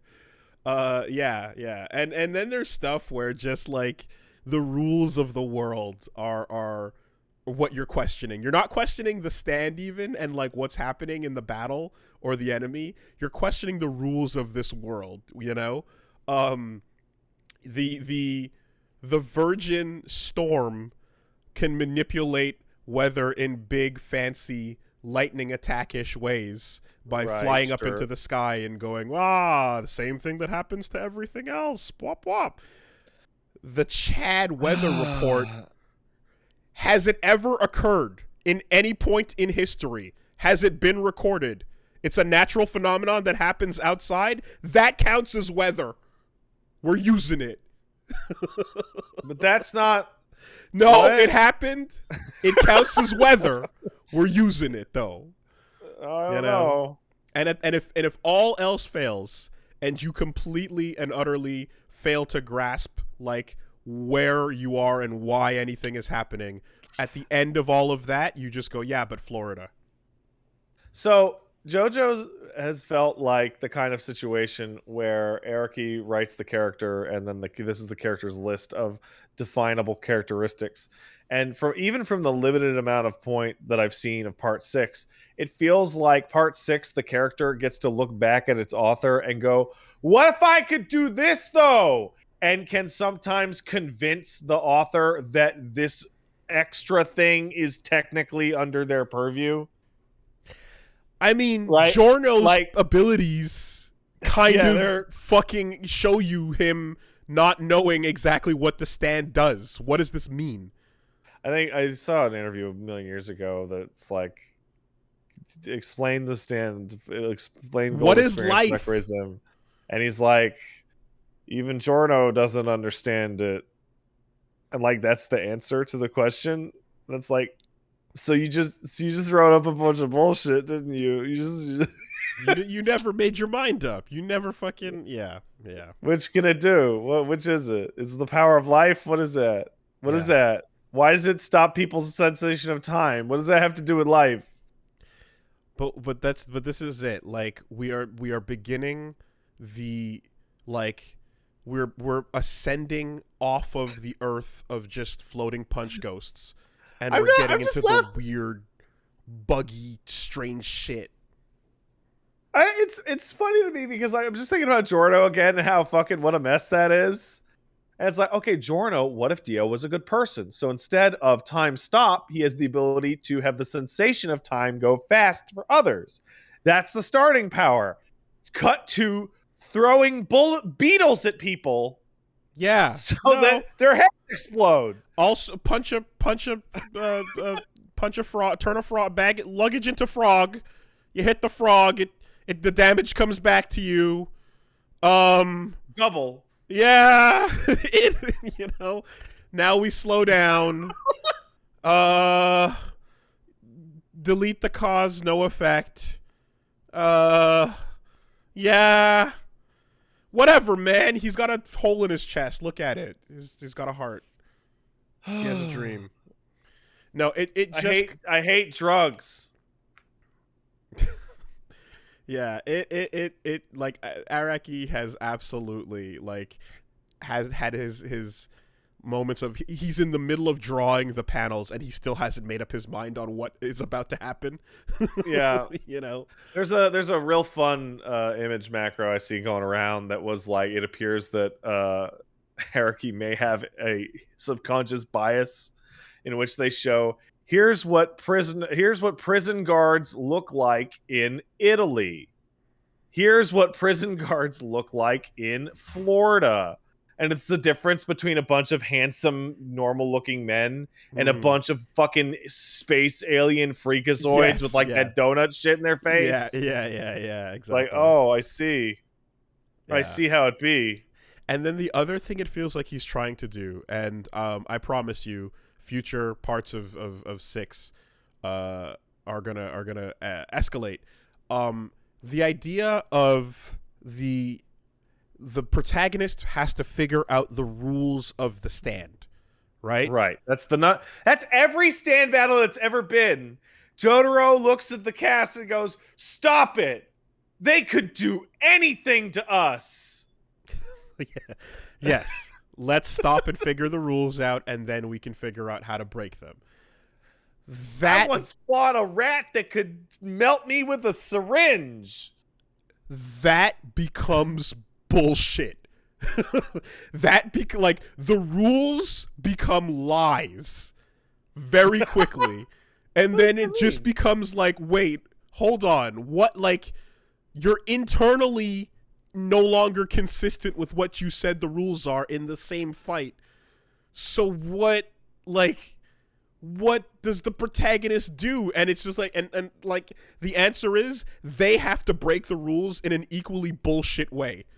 But you just said the rules are bullshit. Yeah, like, like basically, you start off with the first parts of JoJo where we're playing, and things get pretty heated, so eventually we have to introduce a referee.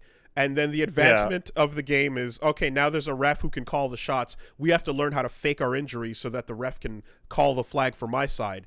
And then the final step is murder the referee so that there is no rules again.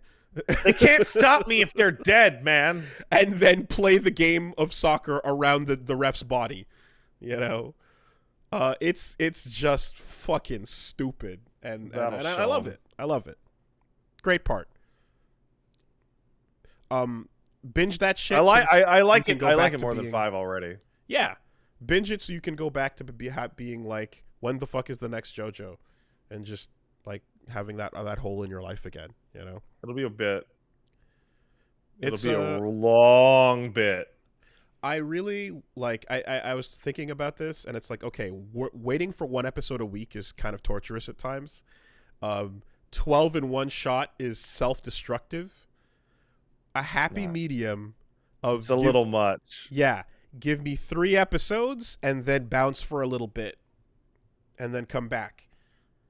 The only thing I don't like about how they've the only thing I don't like about how they've done the episodes out in like a big group of 12 is like, I kind of like seeing the weekly batch of memes. True. We're not getting a weekly batch of memes. No, it's all in one. And people have to watch it all. One big meme. Yeah, people have to watch it all or not. That's true. So there you go. And I mean, and obviously, just shout out to everyone for doing the right thing and getting Kira to fucking for real. Apparently, the Japanese voice actress has the exact same thing going on. Yeah. Where she got into the business to be Jolene. Farouz. She literally, started, we talked about this when she got announced, started this entire business with the goal of JoJo, because like that was her inspiration. Incredible story. Really fun stuff.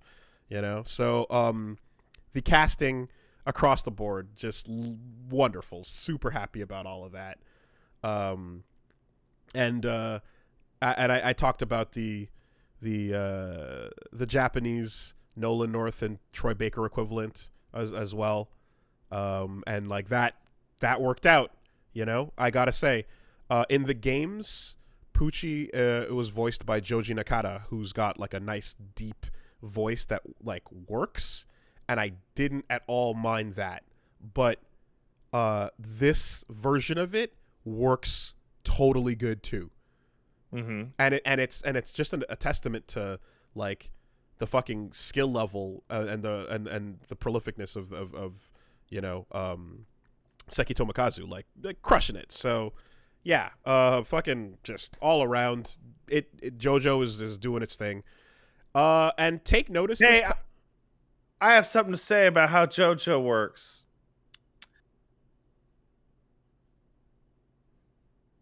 Part skippers are scum. I'm just gonna say it. That's my opinion. Sure. I'm not gatekeeping. It's free. It's right there on the same service. Yeah.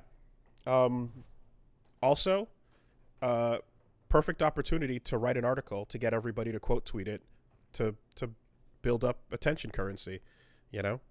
Like what will get What is everyone talking about, and what will get everyone the most heated? What take about what anime will get everyone to quote tweet me today? All right, this looks like a good one. Let's go write that article. Let's make the not inflammatory enough. Let's change it. Let's really, really tweak the.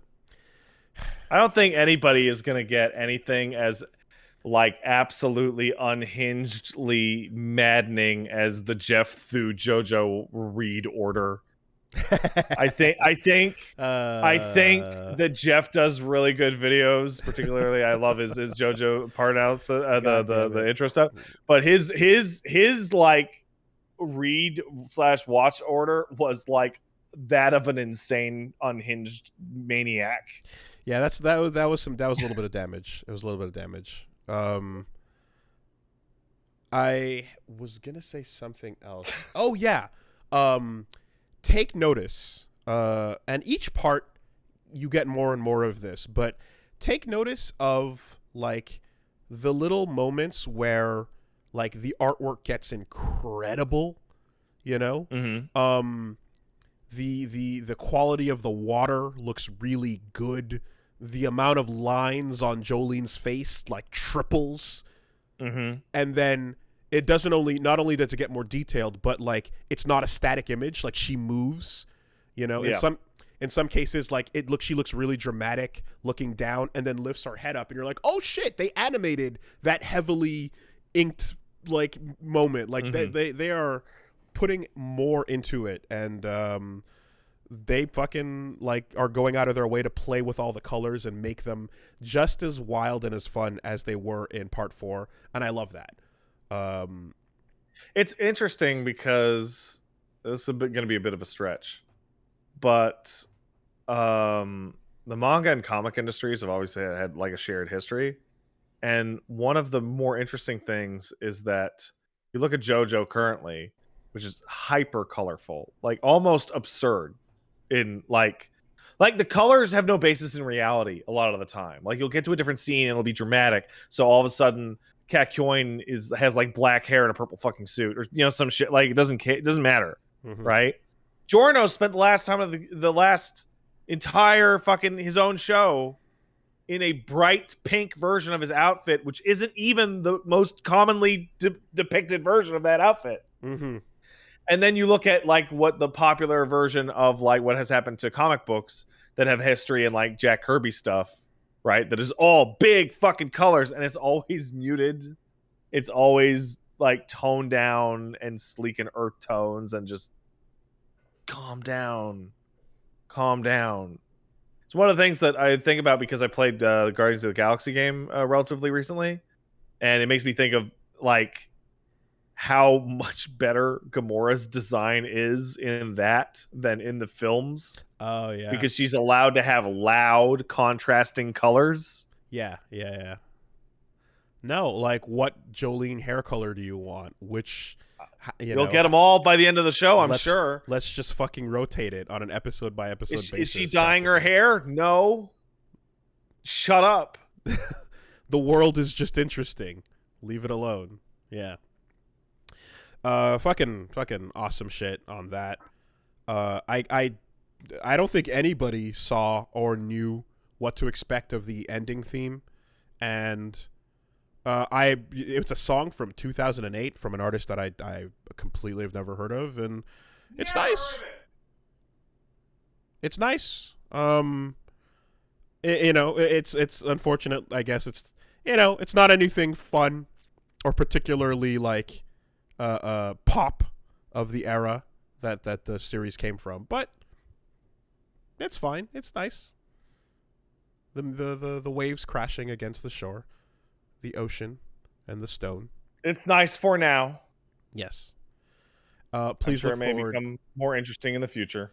Well, that's the thing is like I think each part you're gonna get your new intro, and then I assume we're gonna get like probably 3, and then the third one is gonna have 2 variations. If they're doing things, doing things right. I don't even know anything about part 6, and I'm watching the intro to part 6, and I'm like, there's a lot going on in this thing. Yeah. Like, Like when she walks towards the bars, the spectral background is the fucking place that Jotaro beat Dio in his intro. And she Like, does her own stand up from the yeah, space, exactly, from the space behind them, you know, and then the and legacy she all goes and inside the she star shape, which becomes the tattoo. and she goes to leave, but the bars are there. It's not prison, it's the legacy.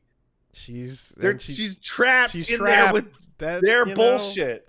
and then he's standing behind them, ignoring her because he's too busy looking at a dolphin.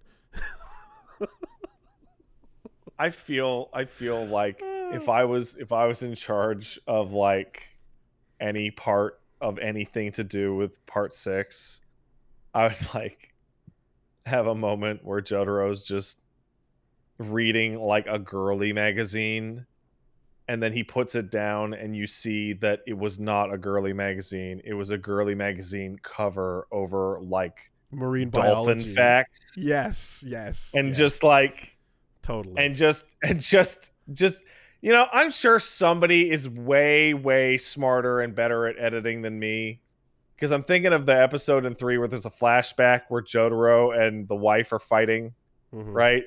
And I'm just imagining the wife going, "How could you leave?" And just Jotaro's response is just covered by that fucking public domain flipper dolphin noise. Yeah, my version of that would be Jotaro's dead serious, but there's just different pins of starfishes and octopus and you know, and various sea life that appear on his hat that change And every time. every time the it cuts, they're either in different positions, so there's new ones. Yes, And that's you're like, it. wait, are you using Star Platinum to time stop and add more fish pins to your hat, Jotaro? Shut up. Yada. Don't fucking leave me alone. Shut up. That's how you do it. Where inside this man was this love for sea life? Well, you clearly ignored the anchor that he wore on his fashionable student clothing, which now right there. And he's an adult man who still has to wear student clothing because he's just uncomfortable in anything else. Hey, Jotaro, why don't you take off that fucking hat? And he's like, I can't. It's fused to my head. Now I don't know where my hair starts and the hat begins. And Weather Report is like, me too! Is it my hair? Is it a hat? Who the fuck knows? It's great. It's great. I love tripling down on, not only does Araki refuse to elaborate on the hat. Here's more confusion. Yeah. And we've seen him take the hat off, so we know that Jotaro can take the hat off and have a normal ass hair. There is a human Darby underneath the hat. But then he puts it back on and it still makes no sense. It just doesn't anyway. Don't worry about it. It's Lean into it. Important. Yeah. It's okay. Hair will continue to make no sense in this franchise. And I love it. One of the, I mentioned this some time ago, but one of the coolest people is like there's a character way down the line, parts from now, that has literally newspaper papier-mâché as hair. And like and it's like, I'm just wondering, like, if we animate this, will it be a transparent layer where the newspaper can be read as he moves around the screen? You know? How do you animate that? Like, what are they going to do? They literally just went, yeah, fuck it, for this guy's hairstyle, grab a newspaper and put that over the dot tone and just etch that in. It's madness. Oh, I have my hand raised. I'm going to raise my hand. I want to cut in for FF14Q watch. A new problem has been discovered. The queue is not based on a timer. It's based off maximum occupancy. So I have a friend of mine who's been at the same number for like 35 minutes. So here's another bonus. Hey, congrats. You've got all the way down to number 500. And there you will stay until 500 people leave. That's That's fun. That's Oh man. So yeah. Anyway, JoJo, fantastic. I also I'm about 2 episodes away from the end of Arcane, I think. Oh, you lapped me. I've been busy. Okay. Where'd you went to, like, you said you watched 3 or 4? Got 4.5. 4.5. Okay. I got to see Jinx, Okay. and that's a great opening scene. So the show is really immaculate. It's fucking good. It's just good. Things where you almost, there's even in moments where you go like, all right, time for movie logic to apply. Where you like want to give it the benefit of the doubt or whatever. Like, okay, so for example, we know Vi is strong. We know she boxes. We know she's a badass.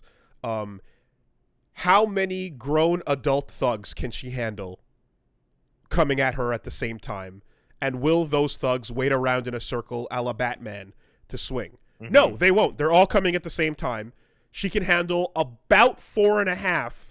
But fortunately, she's on a bridge, which makes it so that they're kind of stopped in a 300-esque kind of way.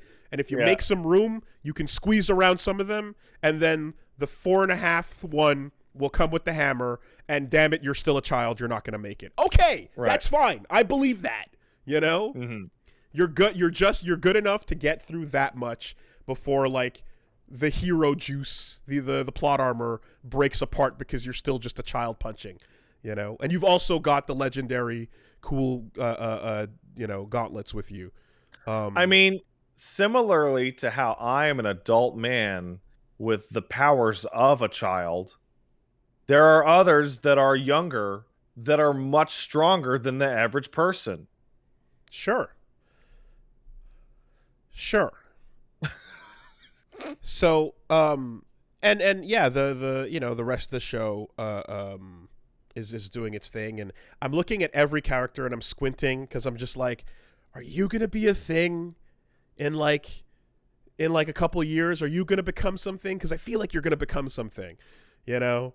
And then turns out they already were. They already never were. Saw them. Yeah, exactly. In particular, like. So I didn't, again, as someone who knows nothing about this, coming at it backwards, and same thing with Punch Mom, it's really funny watching it, not as not as this is the backstory and we're watching the journey to become the characters we know, but this is a tabula rasa and we have no idea where these characters are going and whether they're going to make it or not, or who's important or not. So it was really fun when it was like, there's a point where I'm like, oh yeah, so we said last time, oh yeah, that's Echo, the little kid with the white hair, and he's the guy that's doing all the cool time stoppy stuff in the Project L footage. I'm like, oh shit, okay, cool, dope. Right. And then when I was looking at like the way they're gonna handle him in the show, I was like, okay, well, like I have to assume that he's a character that's a major dude that we haven't. They're taking, either we haven't seen him yet, we don't know what's going on. So I'm like, I'm gonna put 2 and 2 together and assume that, like, you know, maybe this mask man from the intro might be like that or something. You know, I don't know. And like, it's one of these things where it should be, I assume, very obvious to anyone who's played the games and who's known and who's seen the characters and stuff. But like, like. Mask characters show up and then the blaring hip hop immediately follows. And Mask character has like a music video practically of like them bobbing their head and being extremely black energy, and you're like, yeah, I guess that's Echo. Like, who can it be? I tell you what, like did you see when the whole story turned into black mode? I did. I seen it. It was good. It was great. I liked it. It was good. But I'm like, yeah, I guess that's him then. All right. No mystery. Yeah, no. It's really fun, and like there's some stuff that I really Like again, like some details that I thought were excellently handled, but then some stuff that there is one little thing here that is sticking with me, and when you see little young Powder have her temper tantrum, yeah, let's call it that. Fantastic, because like it's like, yeah, movies will show you character curling up in a ball and then a single tear, and then the music that's will not play. how a 10-year-old throws a tantrum. No, there is snot and spit, and it's gross, horrible, and it's just and it's guttural and ugly, and it's just like, and because the thing that I really liked about issues it are coming out was that there was no directed energy. Like there's nowhere that there's nothing in the room, and there's no person in the vicinity to direct the tantrum at. Sure. So it's just like it's just all over the place. I thought that was I thought that was so good. You know, I was like, yeah, that's what it looks like when a child with abandonment issues fucking loses it, right? It's just this ugly, shitty thing. So awesome on that. And I'm like looking for more of that kind of issue of like, it's not this pretty cinematic thing, right?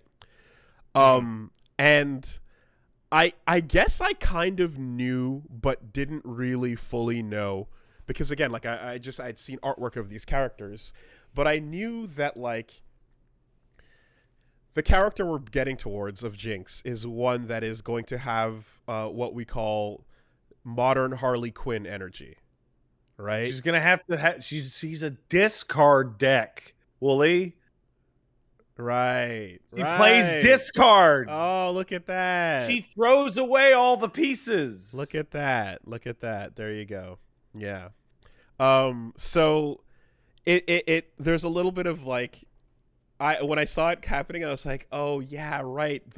The exploding teddy bears and all that stuff. Like there's a little bit of that LOL so random kind of vibe. And but it's actually Arrested Development. Sure. But like it does come out, and you have to go further to see the way that it's depicted, because what I just described about like that tantrum, for example, was excellent. And then where it kind of goes towards is something that's not as realistically depicted and becomes way more modern Harley Quinn is one example. Yandere energy-ish, like I'm so crazy, lol, haha, Mr. Squiggles, potatoes, and you know, talking to the voices and being like cutesy insane in just the right ways that are particularly appealing to, you know, like a certain demographic. And it was funny because like Punch Mom fucking just hated that aspect of it. She was just like, oh god, oh, give me the kid Powder back, please. Because it was just like, it was one of those bits where you're like, yeah, they lean into it in a LOL so random is one way to say it, like Harley Quinn is another way, hot topic crazy, you know, where you're like you're not. Hey, guess what, I just checked out while you were talking the original Jinx release video that came out 8 years ago, and the things that you're talking about are 10 times stronger in that version of the character than what we're dealing with now. Like there was, they can't get rid of all of it, but it's bordering on cringe. Like you know, and you have that energy, and it's really intense, and it's like, you know that I'm crazy, not because my fucking teeth are falling out and my hair has patches in it and shit's falling apart, but because I look great, but my mascara is a little leaky kind of energy. And you're like, okay, like some of this is going from that initial like freak out that I really liked into like this sort of thing. And it's funny because it moves from tragic figure to I can fix her. I see it less of like that, and I see it more like target audience is like a Hot Topic girl that's like, LOL so crazy, you know, let's be crazy and love together, like Isn't it so? And then kill ourselves, Yeah. spawn heroin. Yeah, let's fucking. You guys love heroin? I love heroin. And like, but this is the thing, and it's it's a specific energy, right? And here's what it is: like, not necessarily the old Harley Quinn that's like a 40s, like right out of a speakeasy, like, oh, Mr. J kind of character, but like the modern, crazy in love, damaged version of things. And this is also the target demographic has a Himiko Toga avatar from My Hero Academia as their profile picture. Like, the Toga avatar. Tell me you know what that energy means. That's a deep cut. Come on. You know what I mean when I say that. The Toga avatar girl. It's a very specific type, you know? And I'm like, yeah, that's what Jinx is, I guess, you know? It's funny. It's funny because it's still really really good, but that part of it where like the end result is aimed and marketed in that sort of way is like, I guess I didn't know enough to know. And if you're saying that the reveal from years ago was even more. Oh, I mean, Jinx in League is literally like just fucking steampunk Harley Quinn with pastel colors. Okay, yeah. So I love murder. Yeah.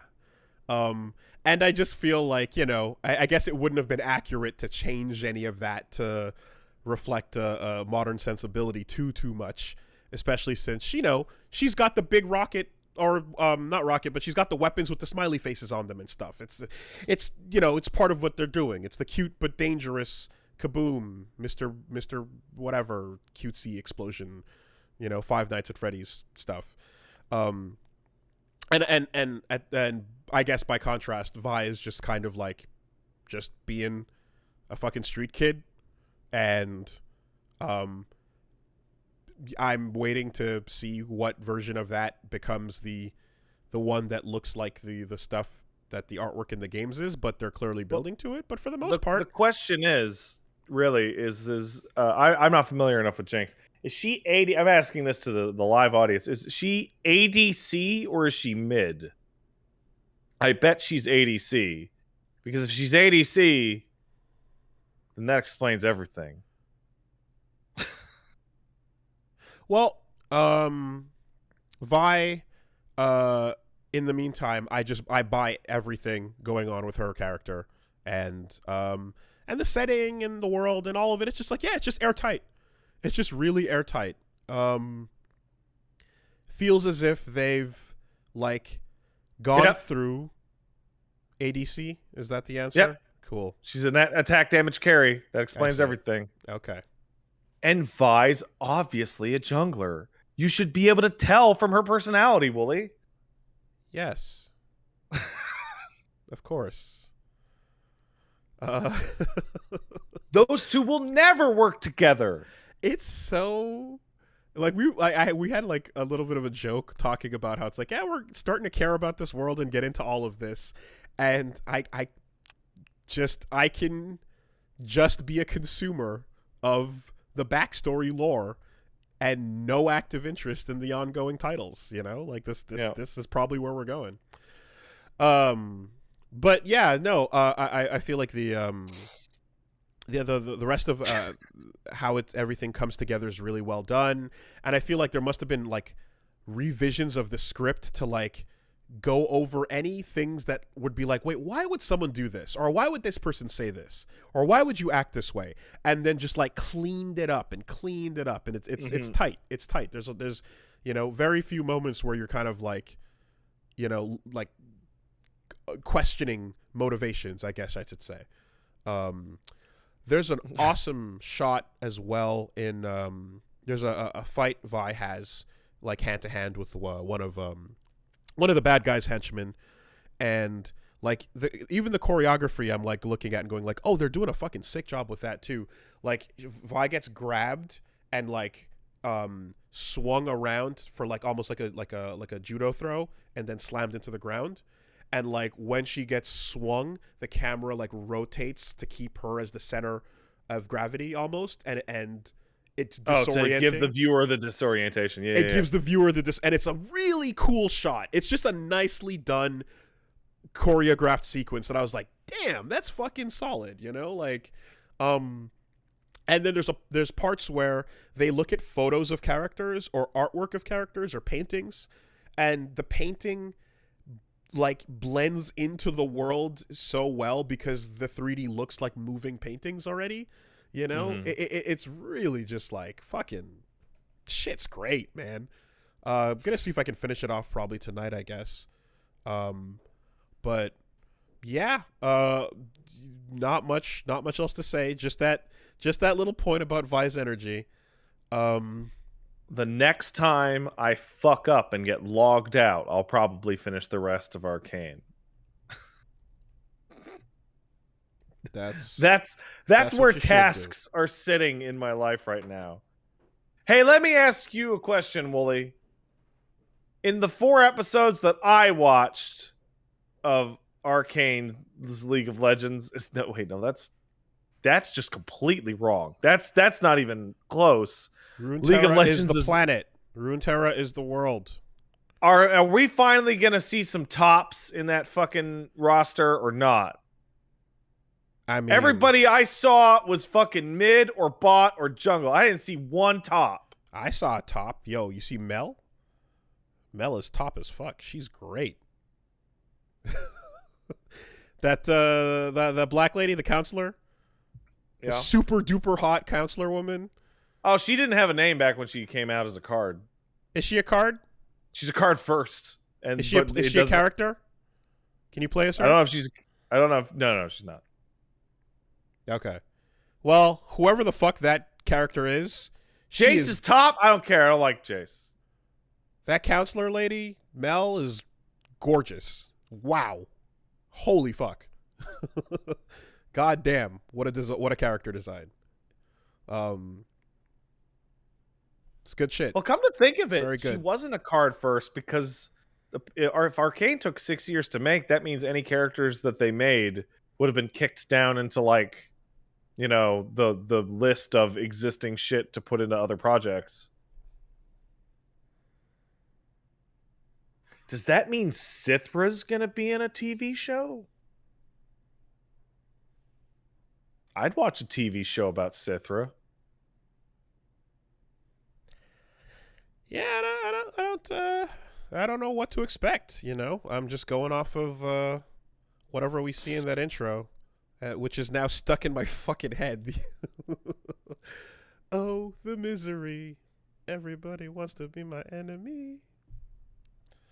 But that was I watched a great rendition. That was a good. That was good. Thank you. I'm glad you felt Crushed confident enough to sing that for us. Totally. That's what we do here. And you know, I'm in particular, I'm looking out to see, like, okay, so I see that in the intro, Jace has a big hammer, but so far he's just been doing the thing with the politicking. Maybe he will become an Hammerman. And I have no idea what he looks like in his game state at the end. I have no idea. He looks really similar to what you're looking at now. Yeah. Okay. He just kind of has a hammer and a little bit of a robot arm. And I don't think it's even a full robot arm. I think it's like a thing he put on. And I don't know what the you were talking about what the cop girl as well. Caitlin turns into, yeah. Hey, will you Singed in the show? Who? Singed. Looks like names, a Borderlands. Looks like a names Borderlands character that leaves fire behind him and he runs away. Names are not going to work. I'm going to have to see things. Let's see.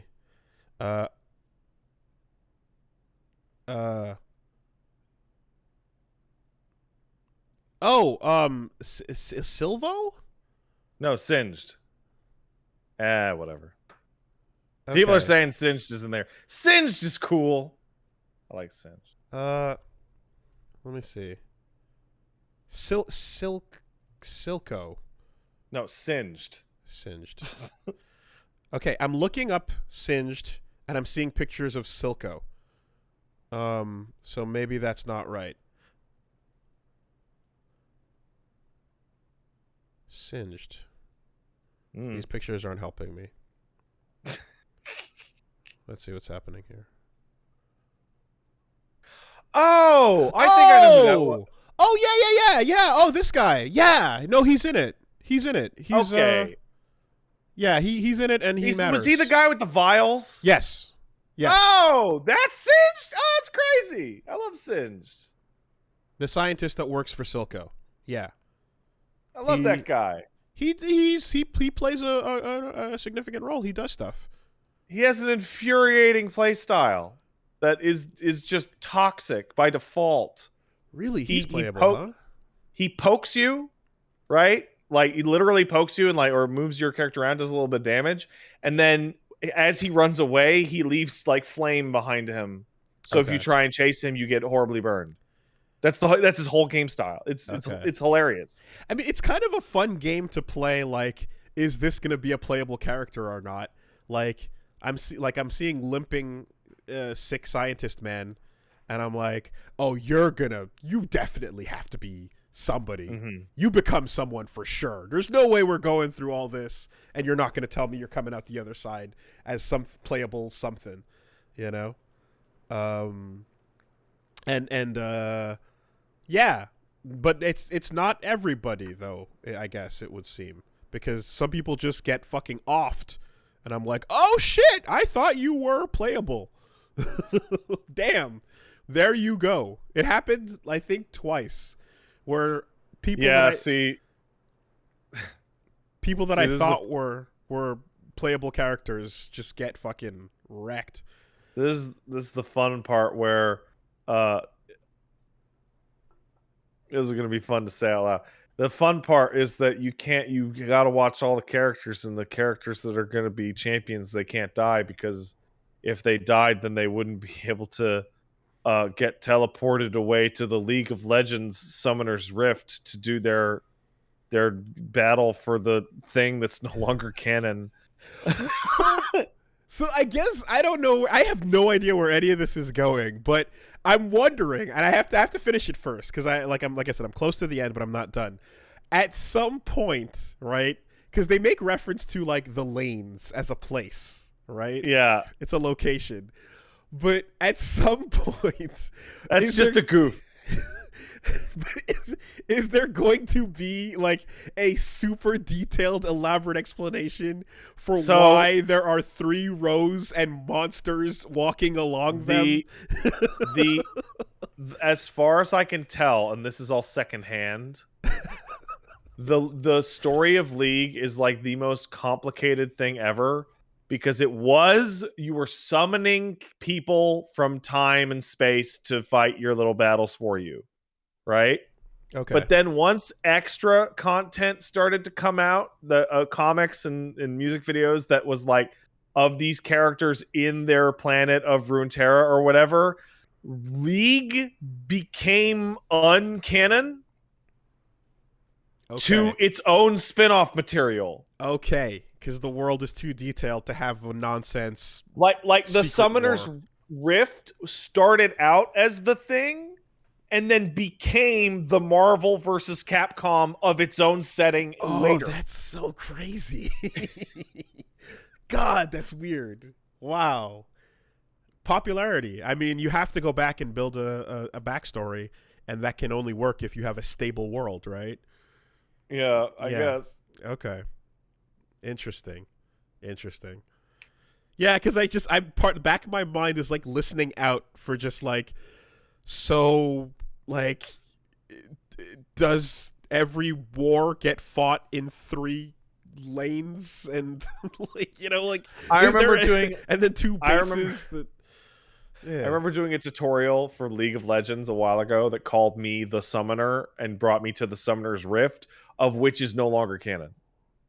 Like, that's not a thing anymore. It's like League of Legends right now is the equivalent of the Smash Brothers kid picking up his action figures from the hit show Arcane. Oh, so and playing a board game. You are a disembodied player that's summoning people.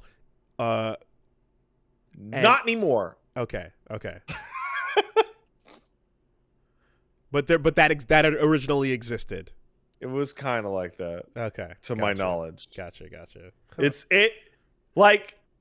It's so weird because they were like doing a thing with it, and then as soon as any of the extra stuff started to get popular, it was like, who cares about that first thing? You just shut up.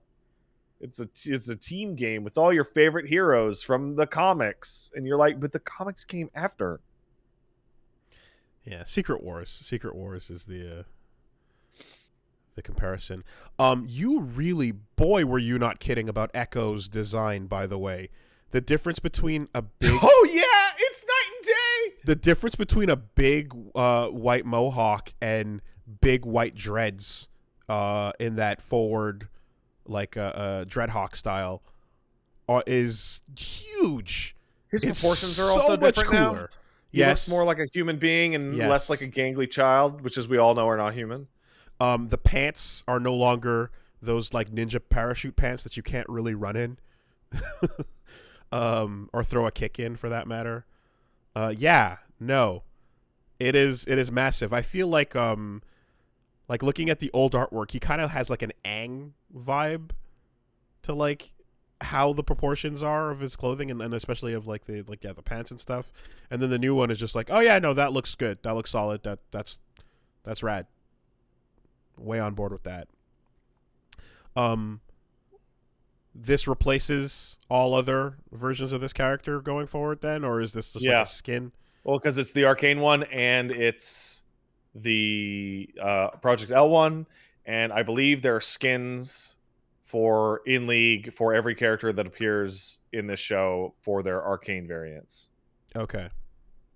Well, clearly there's a difference between the version from Project L and what he's doing and the version in the show that's doing other stuff.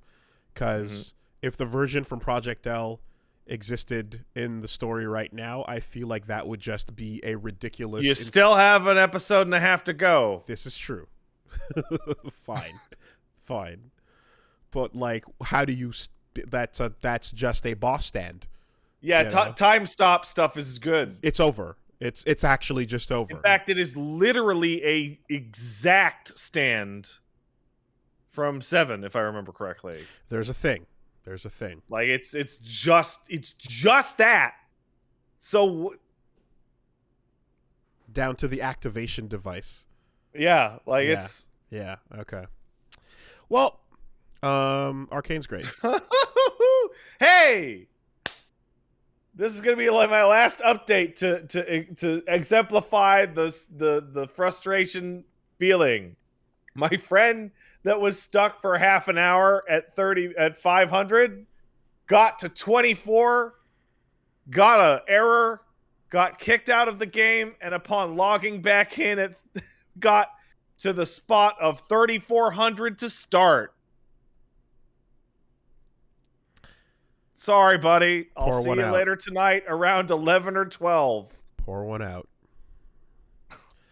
Well, that makes a perfect chance to break and move on. I guess a couple other little things. Had a fun little cozy birthday stream in which... Happy birthday, by the way. Cheers, thank you. Got to just sit and play some games with Punch Mom. And one of which I got to... Since I looked outside, and I don't know if you've taken a peek, but we are now in the full-on Winter Wonderland mode. Yeah, I had to clean snow off the top of the car. The map has changed. The world state has updated. We got the overnight. And today's was the worst possible one. It snowed and had about maybe 6 inches of nice, good snow on top of everything. Everything looked pretty. And then it rained all night. Yeah. Just ankle deep, ice cold water dripping off of everything. So you know that the season has arrived when you can hear the trucks in the morning starting to clear everything out and starting to do their street sweeping, you know? So what perfect time to sit and play a virtual kite flying game. And got to play Remorize Get Into Kiting Games, which was just a little adventure where it's me running around on a platform, flying a kite, and there's wind, and there's little targets you can aim for. And it's just fucking great. And it's super, it's just a really fun, simple thing. And I'm extremely flattered by what was built there. And if you go take a look, you can see it was a way to test out some stuff that Rum was thinking about for their next game. And there's these little benches you can just sit on and then get like little logs thinking about what they learned and what they're thinking of and what's coming next. So it's a legitimately just the things that I like about flying kites, I got to do it virtually, and that was really nice. And big thank you for that experience. Not to mention it was updated to say happy birthday at the end, so that was that's sweet. That's really sweet. So thank you so much. I have a follow-up question. I saw Remurai talking about how like he was really happy that you had played his game, but he also mentioned that it was weird to him because his quickly made game by a comparative amateur gave you no issues. Yep. But a big budget game with tons of people working on it apparently like fucked your whole day up or some shit. So I don't remember the exact phrasing, but it was something along those lines. Immediately after playing and having a great time with the kite game, I was like, cool, let's go boot up and have some fun with Fall Guys, since I had not touched it in a long time, since the last stream, I guess. And I hear that, and it turns out a day or two before, they did a big update for the new season. Okay. So the timing was perfect. A whole bunch of new stuff to go check out. So then I boot up Fall Guys, and lo and behold, after it goes through this, long process, first boot says files are missing, game no good, close it, try again. And I was like, great, okay. Excellent. And then you boot it up again, and then it has a prolonged loading screen, which then leads to sign into your Epic account. This is an Epic thing now. You gotta sign in. You will not. Not one guy will fall until you sign into your fucking Epic account. Like, oh God. All right. And then I did that. And then you get an error message. And then you close the game. And then you log back in. And then you log in successfully. And then you get brought to a title screen. And then I'm like, what the fuck happened between the last time I played this game and now? And Epic the answer is Epic bought it. That's it. That process in and of itself was enough to make it unplayable completely. I got 2 crashes after that, and then a third and final attempt to boot in, which it takes a while because it has to load up the anti-cheat. Just led to there was a server error message, like an Epic server issue. And it's just like everything wrong is because a big company bought this and is now forcing its integration. Yep. And the idea of booting up a simple game about beans running around, jumping and falling off a thing, like you have found the perfect way to do what big companies do, and you ruined a small thing and made it fucking literally unplayable now. Let me tell you, you know what the word you said in that whole thing made me just like, ugh, the most? The word integration. Software integration is nearly universally disastrous. Anytime you take, hey, we have this thing that works. What if we put this other thing into it? It will break. It will break. Every time. Back when I was working on like Tomb Raider, and like the big Squeenix signing message would pop up for the Squeenix account, and I'd be like, oh God, I hate this thing. Telltale Club, whatever. But just give me a little fucking no thank you button. Let me just X the fuck out. We get it. You have a big thing.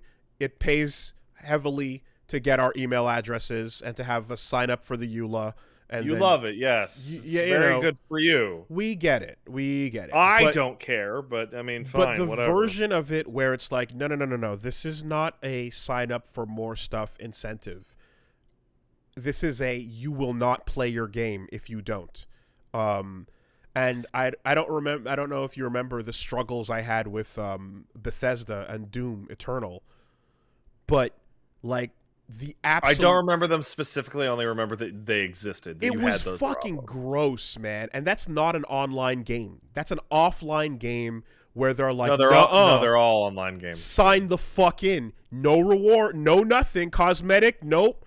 You cannot play. You can't do shit. You can't get shit. We will constantly annoy you if you don't sign in and be online. What if you're offline? Too fucking bad, liar. The internet is out there. We know you're just pretending. You're not in a cabin in the woods. You have internet. Shut up. It was really annoying with Doom Eternal. And in this case, I mean, it's just, you took a thing that worked, and it was a simple thing, and you just broke it. And it was such an unbelievable polar opposite experience from booting up a small indie project, having a great time with it, and then closing it, to fighting with Fall Guys, you know? And like that was enough for me to just be like, yeah, fuck this game. I'm actively uninterested. Maybe I'll try it again months from now.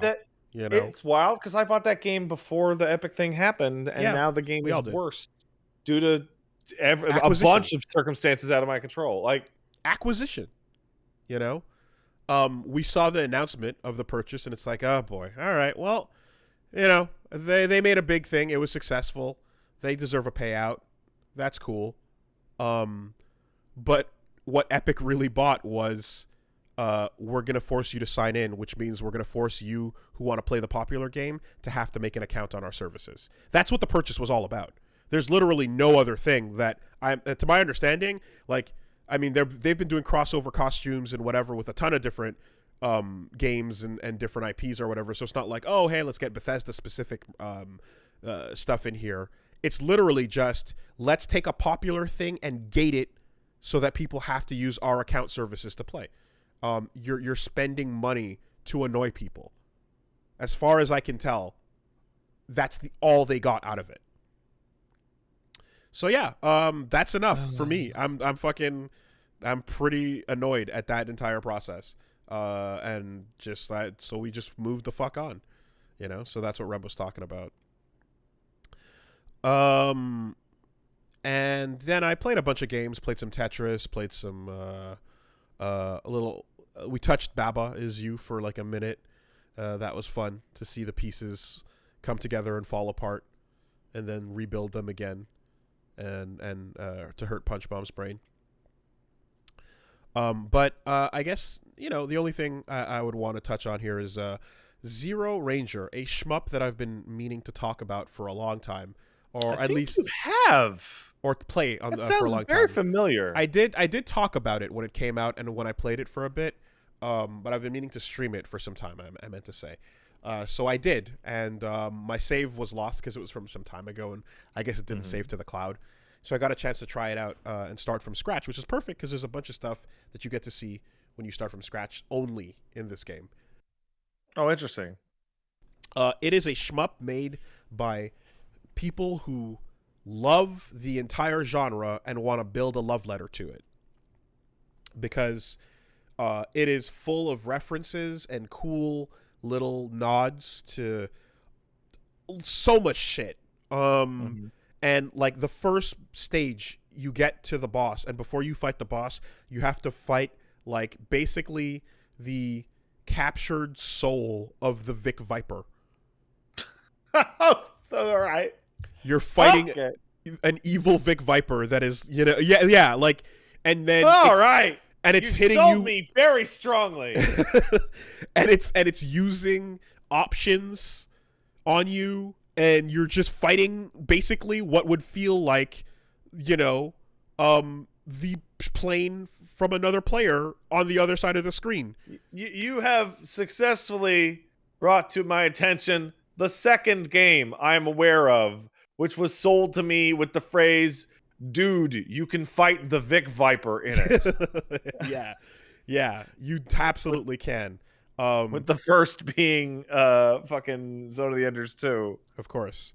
Now the game is fuck hard, because that's also what shmup people want out of their games. Yeah. Shmup people are masochists, period. The thing with it, though, is that every time you die, you reincarnate and increase the Lotus mantra a little bit and unlock more continues. So well, that's a nice way to do it. dying levels you up, and the more you level up through death, the better continues you get, the further you can progress. So it is a nice way to make up for the meanness of the shmup at times. You also get to unlock, after fighting the boss of each stage, you get a choice of 2 weapons, and they have completely different, unique functionalities, and you can then like choose. It's not just like getting a straightforward secondary weapon, a straightforward third weapon. You have builds that you can make, so that like if you want a plane that can... Oh, that sounds great. Yeah, if you want to have a rear shot that shoots straight backwards, okay, but you'll have to sacrifice like a side shot.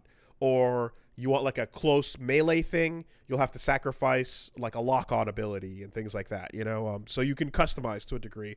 Plus, there's a player 1 and a player 2 ship that have completely different functions from each other with each weapon you pick up, so some customization exists as well.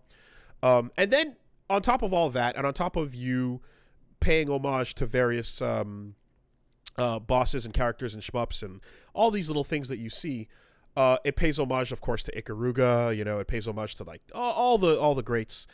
And then like you get these stages where, you know, there's always a little warning, and you hit one where you fly to space, and then it's like, warning, you may attain enlightenment, do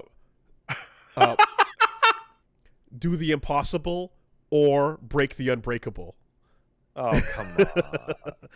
So you fight a fucking boss. Come on. And then the boss fucking mechs up on you. So then you hit a button, and then your pilot goes into a henshin transformation sequence, and your ship fucking mechas up. And then you can either grab the sword or the drill and then go in and melee it. And it's the fucking coolest shit. And the damage is great, and you have a whole different mechanic now of like, I'm not shooting bullets, I'm just slashing them with the sword or drilling through them and getting up in the face of everything and meleeing it, you know? The game is fucking cool, man. It's just, you know, it's a hard-ass shmup. It's gonna ask you to die many times. But if you have any interest in, you know, a love letter to the entire genre, Zero Ranger is for you. And I'm glad I fucking cracked it back open and finally got around to streaming it. Gotta go back in. I gotta unlock more, because I know that everyone that's been telling me about it just says, dude, it just keeps going. It goes and it goes and it goes and it goes, and it never calms down and it never stops. And each time I went back to the intro sequence, each time I restarted the game after dying at a new level, I got a new intro. Like, the game has a new complete intro for you. Okay. In some cases, you get to interact with it and like answer questions that it's asking you. You know, it's so unique. It's got an interesting color palette, green and orange. Green and orange, which is literally part of the game. Green orange is an aspect of the game. Yeah. Oh, cool. So Add yeah, to cart, purchase for myself. It's big, interesting, fun, and just prepare to die. Prepare to die a lot. Yeah, I assume. I'm shit at shmups, so I might take a couple continues to get through it. Yeah. So, and that's pretty much it. You know, beyond that, continuing with SMT5, and not much to say until I guess I get all the way through it. And Dark Souls, as well as Dokapon, continue on the channel. We are going to also probably come around next week, since, you know, we happen to pick a hell of a week for my birthday, because just whatever, life happens to be that way. Oh, good pick. Yeah. For your birthday. Yeah. Good pick you did there. So we got to catch up, and so we got to do a fighting game stream, and we got to get some time in with Happy Chaos. We got to get some time in with Luke, and all that's going to come back around next time. So, yeah, should be fun. And I also am going to look for excuses to just do some fun things on the channel. You know, if I can get back to some Zero Ranger at some point, that'd be really cool. Shout outs to everyone who played some Tetris 99 as well. We had a really fun time doing that. That game is just Tetris is just fucking perfect. It's just perfect. There's nothing else to it. You know, I like Tetris, but I think I like how much you like Tetris more than I like Tetris. Fair enough. It's great. It's so much fun. I don't know. Like listening to you talk about Tetris, I always think of, why don't I like Tetris that much? Dude, like they got it right like 30 years ago. And we've just been enjoying how right they got it for my entire life. That's it. It's just they nailed it, and now here it is, and it'll always be good. Done. You know? Yeah, I also I guess I left a little teaser for everyone at the end of the birthday stream as well, because I just decided on a whim what the next LP I think I wanted to crack open was, and it wasn't anything on my list for a long time, but it was something that just occurred to me out of nowhere. So if you caught it, that's cool. 50 years ago, 40 years ago, god damn, Jesus Christ. I try to underplay the time frame so that I can feel better about the fact that I am now 36. But I feel like every couple of weeks there's like a part where somebody calls something retro, and I'm like, that's not retro. That was only about 5, and by 5 I mean 25 years ago. Yeah. If it came out before you could legally drink, that qualifies as retro, right? Well, the fucking Dreamcast came out in 99. Yeah, I just when it came out before I was born, you know, I kind of just I want to say 30 because it still makes me feel like there's hope even though there isn't. So like it's wild because like we are in a very specific time period for that, because our primary like hobby of electronic choice is a video game. Because when we were born, the Atari had just come out like a year or two prior, right? So when we became able to think with brains, the Atari was the old one and the Nintendo was the new one, and we got to be there for nearly all of it. So, of course, everyone's all of it. And then I see people be like, my first console as a kid was the Xbox 360, and I want to put a gun in my mouth. What I want to ask some of them Zoomers about actually is like what it's like coming out. Like we've also been there for the birth of and the entire genesis of the internet. To the state it's in now. I want to ask. I want to know what it's like from a Zoomer perspective, like joining the internet midway through. You know, like how much, like everything, all kinds of memes, all kinds of jokes, all make sense in my brain because I was there from the beginning. So I saw the comedy go. You saw the meme progression. Exactly. So there's no lapse or gaps to like how it feels to me. There's no lapse in the meme fossil record for you. But for those of you who joined in where the first memes they saw were lolcats, which to me, lolcats are deep in the meme timeline. Decade in. Right? But your first memes were lolcats. Like, what's it like to have infinite amounts of internet behind you that you'll never like know about or really go back to? GeoCities was dead before you even got online. I think my story about this is like perfectly summing it up. Just oh shit. Excuse me, my cat almost knocked over my drink. Bye, Elmo. Of like the difference in the era, where the first time that I encountered what we now know as to be a meme was when a kid in my class used the computer in the grade 6 classroom to watch a video, and it was the All Your Bass music cut in which it just all your base photoshops with the thing. All your and base, I'm sitting there base, in grade base, 6 all your base. going, how did they get the all words all your base onto all this stuff? That's crazy. Because I didn't know what Photoshop was because I was literally a child. Right.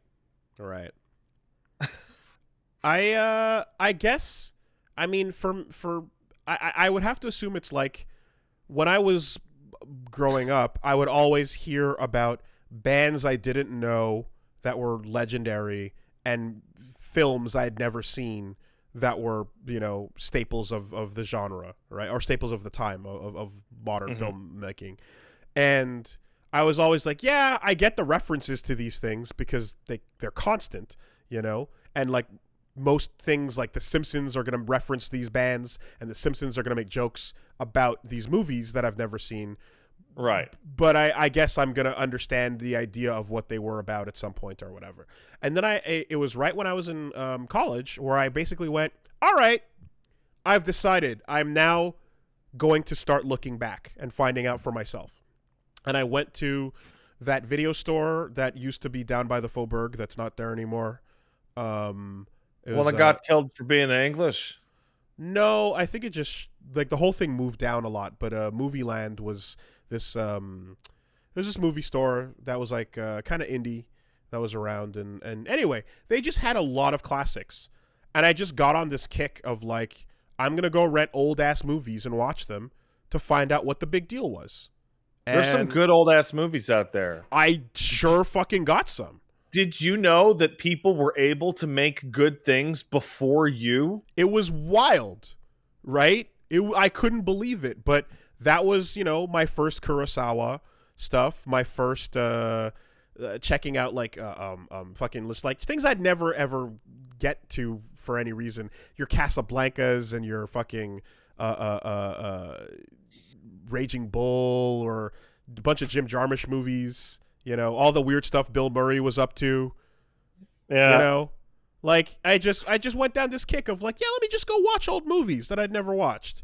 You know, it's funny that you mentioned what's with this. What's with Rosebud? Oh yeah, it's funny that you mentioned this because like I'm on the other end of the old shit, and like I had a bizarre moment, like a Bernstein Bear moment in my own mind, in which I was talking to. I had just become a Viera in 14. And I was saying in a silly voice, like, I'm going to kiss every boy. I'm like, ha, ha, ha. Where do I remember that from? Oh, that somebody must have used to say that to me back when, because that's a funny thing. And then a friend of mine was like, dude, that's Strong Bad. You're thinking of Teen Girl Squad. Oh. And I'm like, I am fucking thinking of Teen Girl Squad. Yeah. I am. But that was like 26 years ago.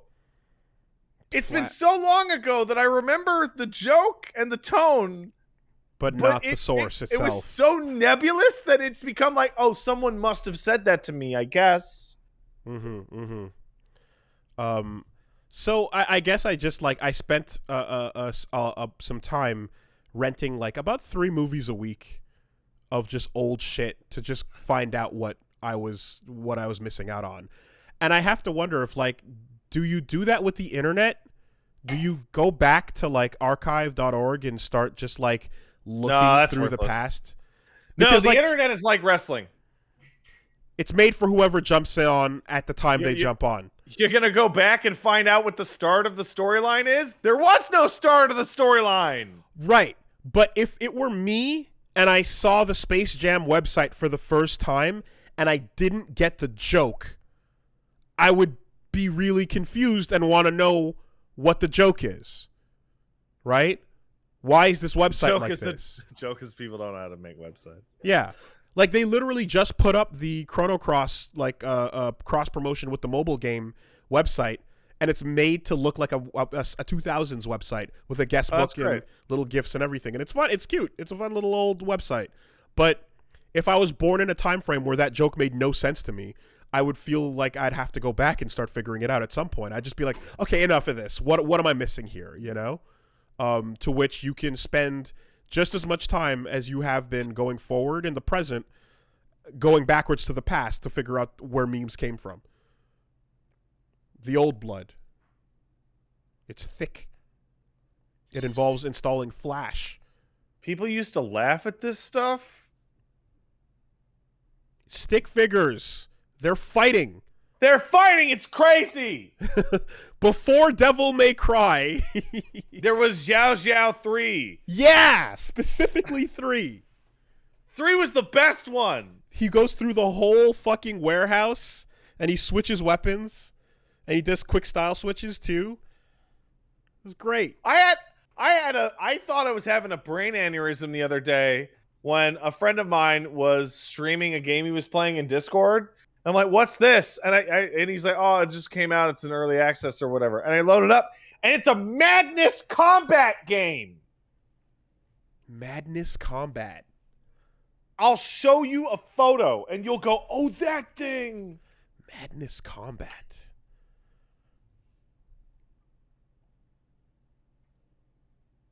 Here's fucking Madness Combat for you. Madness Combat 1. Watch 3 seconds. You'll remember. Madness Combat. Okay. Combat 1. No, I didn't watch this. Oh, you dodged this one? That was super popular on I didn't Newgrounds. see this. I didn't see this at That was all. highly Newgrounds. So just a Newgrounds beat 'em up? Yeah, this is from like 2001. Okay. Yeah. That's anyway, all that to say that joining the game midstream, you know, joining the movie in the middle of its run, I'd want to at some point just stop and go back to figure it out. But anyway, that was a huge tangent off of what was I talking about? Oh yeah, memes. Yes. So anyway, as soon as we get a gap in the schedule, I've decided that I'm going to go fucking left field on this shit, and the next LP I'm gonna play is Final Fantasy VI because I've never played it. Yeah. That's happening. Never? No. Hey, Paige! Wooly's gonna play FF6 because he never done played it! Yeah! Yeah, you're gonna have a good time. I hear it's as good as Chrono Trigger in a lot of ways. They get compared a lot. So let's find out. That's the argument. Yeah. And it's the argument that I have a side on, and I don't care. Yeah, maybe. They're so good. Okay. We'll find out. It's the best one. We will find out. I was just like, yeah, fuck it. Let's learn. Let's learn. Are we all in agreement that out of Final Fantasy VI is the best one? I feel like that's like a general opinion. Like it's pretty good at least. And I'm also looking forward to seeing where the osmosis stuff will catch up in context. Mm-hmm. Because I have a couple of images in my head. Obviously. Yeah, that you're like, oh, it's from 7 or 12 or no, it's from this. Yeah, I have the Kefka clown shit through osmosis. I have a girl riding on top of a black walker mech in the snow. And then I think I had some character names, but I forget what they were. Anyway, whatever. It doesn't matter. Well, that's great, dude. Once you get through 6, then the only way for you to go is to hop on 14 with me. That's the number. It's 6 7 remake 20 6 14. Yeah. There you go. Bam. That's the trilogy. It's like 1, 2, 3 right there. Yeah. So you ever play just for my own personal clarity's sake? What is your actual played not played on that series? Final Fantasy? For the main numbered. I played 1 for about an hour. Yeah, I think that's a pretty common experience, actually. You didn't play 2 because it's trash. Okay, so 1 for an hour, 7, 8, Yeah. 8 part of like not the whole thing. Right, not the whole thing. Yeah. But not 9, 10, not 11. I know you played 10. I seen it. Yeah. Not 12. Okay, this is the answer. Okay, so yeah, 6 is real good. Can't go wrong. And then 15, up to pre big city. Yeah. Okay. Yeah.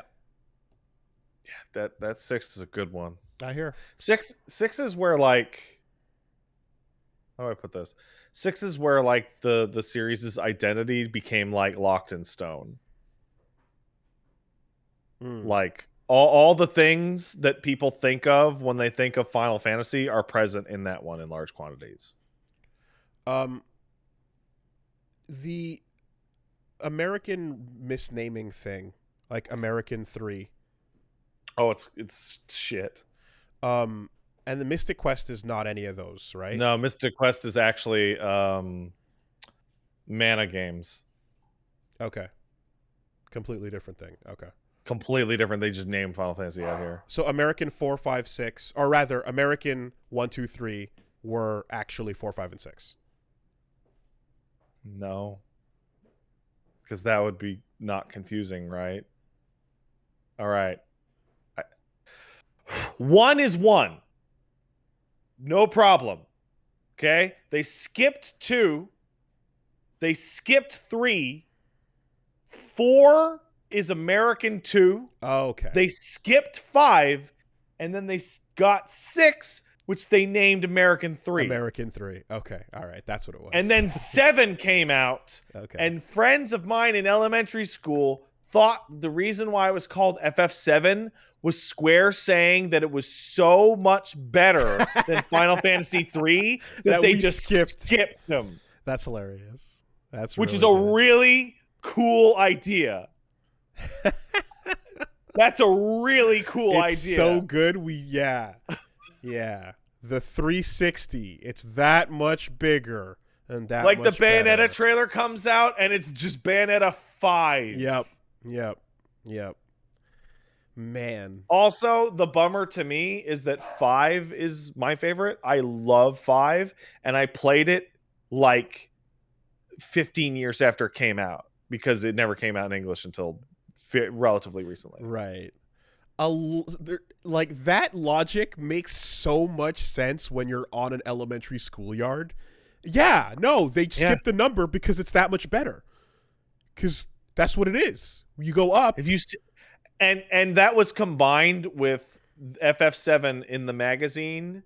It was nearly exclusively photos of the CG cutscenes. Of course. So you were looking at your friend's Super Nintendo with FF6 on it, and then going, wow! Yeah. Like it was just absolutely mind blowing. No, the commercial for FF7, which blew everyone away, was a lie because it was all just 100% big FMV. Lie, huge lie. But it worked. It did its job, you know. And then, fortunately, the game was good enough that people didn't mind the lie afterwards. They just knew that we had to show you the lie to get you here, and when you get here, it's not going to look anywhere near as good 90% of the time, but it's good enough that you'll care. But we're not going to show you a bunch of text boxes and goofy squats on chibi characters to get you to buy the game. So, which is weird because nowadays that is exactly what you would show people. That's what that to get them excited. Aesthetic. Yeah. You would go, we're bringing back the Popeye freaks, and everybody go, yeah. Well, now you're playing off of nostalgia as opposed to creating new expectation, right? So, yeah. There you go. So that's over on Wooly Versus. Come hang out. We're gonna have a good time. Twitch. Hey, YouTube. Oh, sorry about that. That's twitch.tv/woollyversus and youtube.com/woollyversus. Indeed. Yes. This week my streams are going to be all over the place. I don't have a set schedule for most of them because they're going to be dependent upon me waking up, walking over to the computer, and managing to log in. Right? So any of the Final Fantasy 14 streams, which will continue until Endwalker is done, story content wise, I'm aiming for 1 or 2 in the afternoon. Right? But who knows? With the exception of Wednesday, which will not have a Final Fantasy 14 stream. Instead, there will be a Halo Infinite stream. And that will probably be in the evening as normal.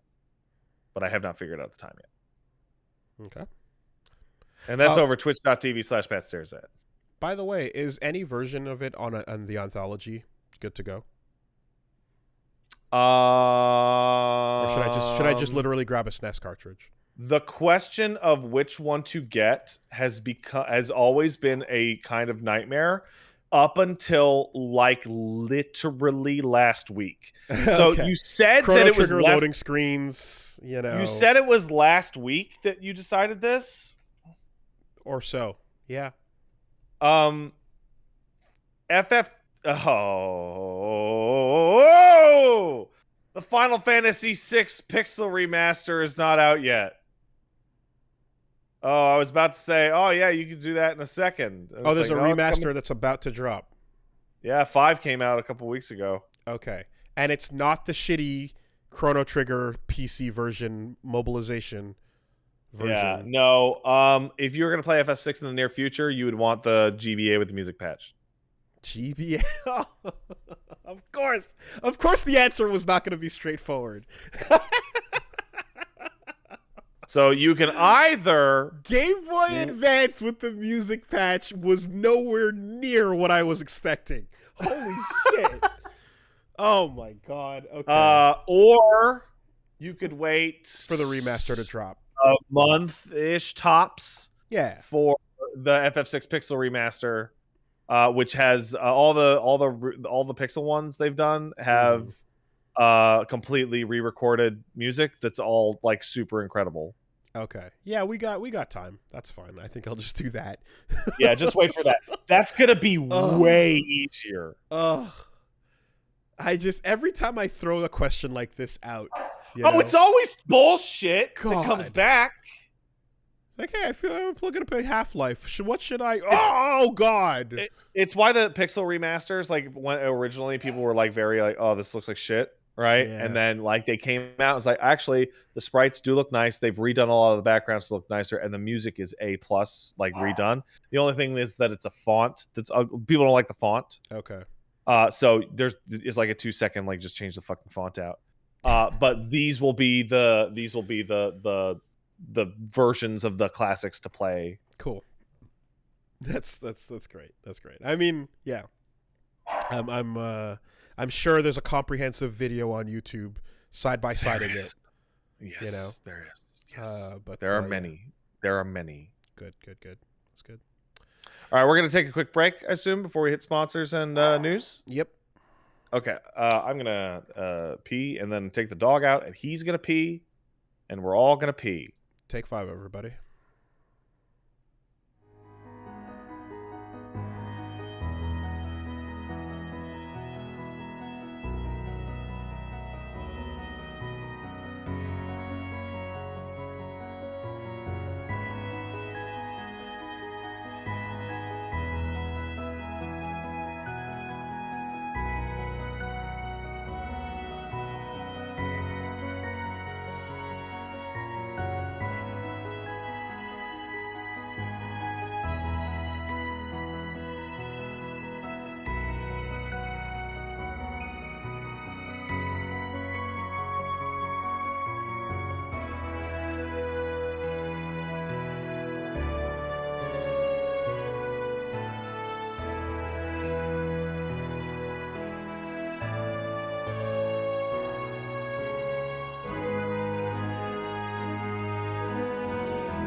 back. Right. Sponsors this week. Gosh, I love these sponsors. Oh, man.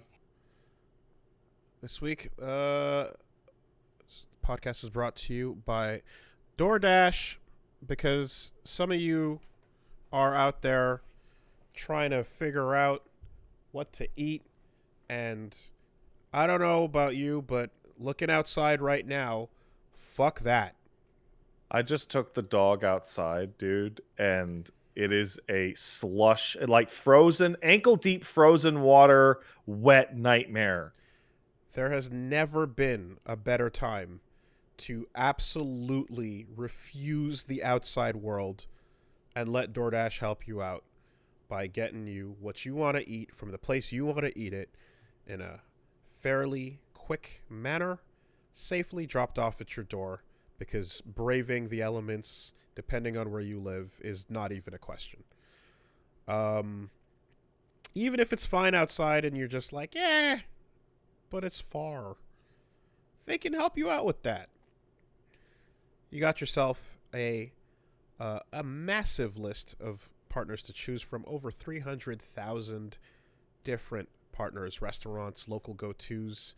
Your favorites on the list, most likely the mom and pops you want to support. All of the choices, because a lot of places are not able to deal with as much foot traffic these days. So yeah, along comes something like DoorDash to help you get what you want. I just saw my favorite, some of my favorite places that were like kind of, there's a couple restaurants that have really good food, but they're not going to necessarily do takeout because they're a little bougie-ish, like with their yeah. Like they want you to come in and have the ambiance and the experience. I saw that they're available. They're now on the DoorDash. They're now available because they're like, yeah, guys, you know what? It's better that we can get someone to eat our food than asking you to come outside. Exactly. Someone's better than no one, and it really sucks outside right now. So I am happy to see new choices available when I refresh that list and I take a look at it. So whatever you're looking for, whatever time of day or night, you can get in and enjoy. For a limited time, our listeners can get 25% off and 0 delivery fees on their first order of $15 or more when you download the DoorDash app and to enter the code CASTLE2021. That's 25% off up to a $10 value and 0 delivery fees on your first order when you download the DoorDash app in the App Store and enter the code CASTLE2021. Don't forget code CASTLE2021 for 25% off your first order with DoorDash. Subject to change, terms apply. Thank you, DoorDash. Thanks, DoorDash.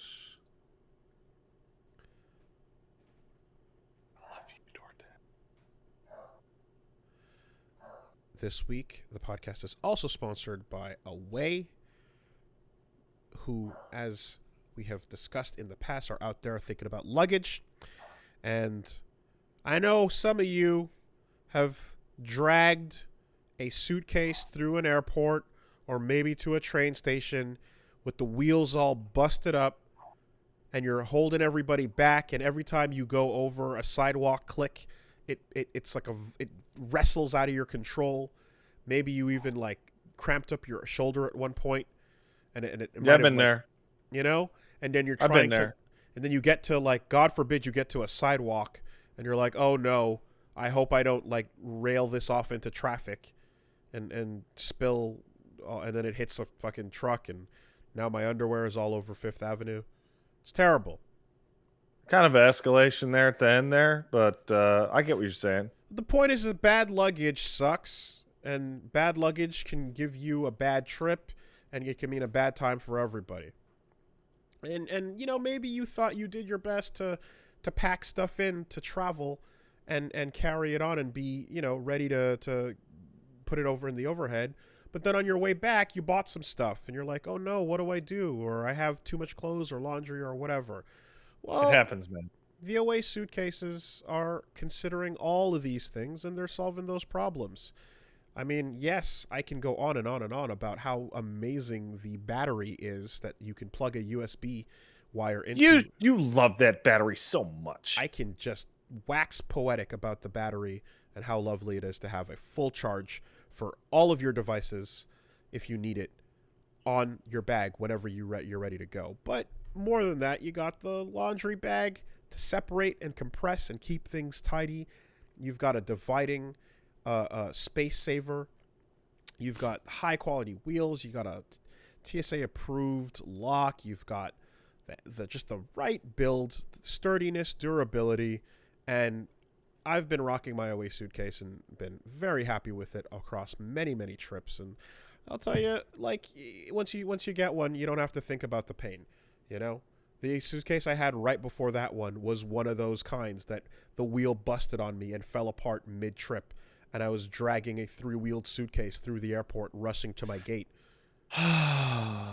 Horrible, horrible experiences that you don't need to deal with. Get in on the full range of all things travel. Explore Away and start your 100-day trial today by going to awaytravel.com/beast. That's awaytravel.com/beast. And you can even give the gift of good ass travel, whatever's on everybody's mind. We're in the season, so think about it. I would like to get away from this bullshit outside. It's not good. It's not good. It's pretty bad weather out there. And I'll tell you what, at bare minimum, you even when they're not traveling, even when you're inside, you're still giving somebody the gift of a cool battery they can use to walk around the house and keep your phone or gadgets charged. And that is super useful. Thanks, Away. Thank you, Away. Last but not least, the podcast is also sponsored this week by Green Chef, who are in the business of helping you eat healthier. If you're thinking about getting yourself, into some stuff that'll get your body feeling better. I mean, I always used to be, concerned about, like, okay, I'm trying to lose weight. I'm trying to, control portions and figure out what the best way to eat healthy is. But the stuff that I never really considered is energy levels and how much what you eat is going to affect how you feel the next morning or how you feel a couple hours after you finish the meal. That's huge. That matters now. A couple years ago, it didn't. My body just said, change my batteries and I'm good to go. But I'm getting to a point in life where it makes a huge difference in how much energy I have. So getting some good healthy eats is important.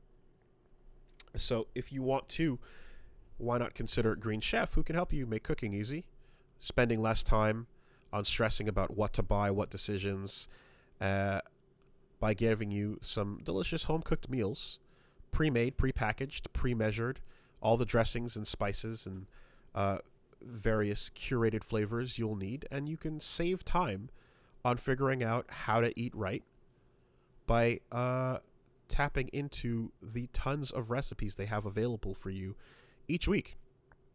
They give you 35 nutritious, flavorful options to choose each week, and they're always updating with the season. They're always updating with whatever's happening for, unique options. If you want to go vegetarian, if you want to go fast and fit, Mediterranean, gluten-free, if you're being calorie conscious, plant-based, carb conscious, whatever balanced kinds of dishes you are looking for, they've got options for every kind of picky and fussy eater. And the meal kit, as we mentioned, it helps you get it done and feel accomplished while you're at it. And when you make your meal like a big boy, you can say, yay, I did it. So I did it. If you want to say, yay, I did it, I'm a big boy, and get your big boy pats on your head. I'm Pat, and I'm a big boy. Well, pats on the head. This was what I mean to say. I did it. Then go to greenchef.com/superbeast10 and use code superbeast10 to get 10 free meals, including free shipping. That's greenchef.com/superbeast10 and use code superbeast10 to get 10 free meals, including free shipping. That's Green Chef, #1 meal kit for eating well. Check them out. Thanks, Green Chef. Thank you, Green Chef. You're a big boy. I'm a big boy. I'm a big man. Yeah, so a couple things. Oh, and I guess I have to figure out the logistics of, like, I don't know whether or not my channel will get nuked if I do this, but I mentioned it last week, we're considering looking at the Game Awards. Reggie brought it up and wanted to. Fuck, that is this week. Now it is this week. Ah, shit. He said, "Hey, you want to look at it?" And I was like, I guess we can see. So, yeah, that might be going down Thursday, and I hope that they don't annihilate us for uploading it after the fact, even though I feel like it's going to be completely unavoidable. But who knows? That's going down. And, yeah, everybody tune in for the Chrono Cross reveal. That's absolutely, positively, 100% going to happen. I mean, that's quite the call out. But if it were to happen somewhere, it would be there. Pointing at the stands, Babe Ruth.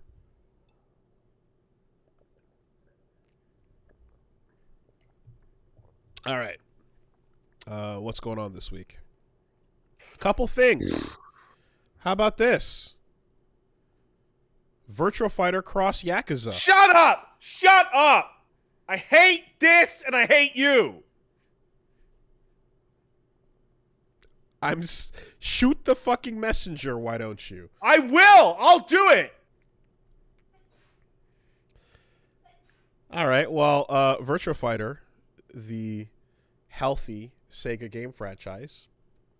You stupid bitch. Known for its inclusion in the Yakuza games as an arcade machine, has now gotten a crossover promotion with Yakuza, which has costumes for everybody to dress up as their favorite Virtua Fighters. Rather, for your Virtua Fighters to dress up as their favorite Yakuza characters. And it's coming to the game that has bad netcode. So please look forward to it. And isn't popular because it has bad netcode. But 20 costumes and music selection choices, as well as customization, stickers, and stamps, all coming from the Yakuza series. And we get to see Akira doing his best, Kiryu impression. As well as, I can't tell who Ichiban is. I will. Yeah, I think it's Brad. Ichiban is Brad. Yeah, okay. Jeffrey is Adachi. Wolf is Saejima. That's perfect. That makes perfect sense. Looks like Leon is going to be Majima. What? How? Oh, because Snake. Snake style. Kiryu Sure. is Akira. Sure. Go is the shittiest looking Ryuji I've ever seen. Just terrible. Just awful. Who else we got? Who the fuck is Kage? Wait, is Kage the fucking hermit that sells you items? Oh, they're already scraping the bottle on this one. Law is Date. Fucking Jean is Nishiki. L Blaze has a tie. That's cool. I like that. All right, He's a brown suit and tie. Lei being, yeah, okay. That makes sense. I like luchadors in suits. That's an aesthetic I gotta say, love. Blaze wearing a suit and tie narrows it down like really poorly. It's brown and the tie is yellow. No? No. Dude, okay.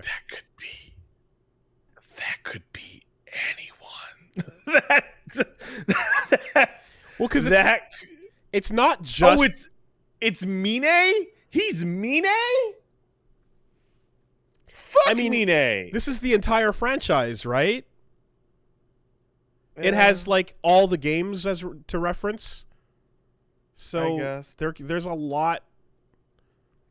Oh, Is Sarah also Majima?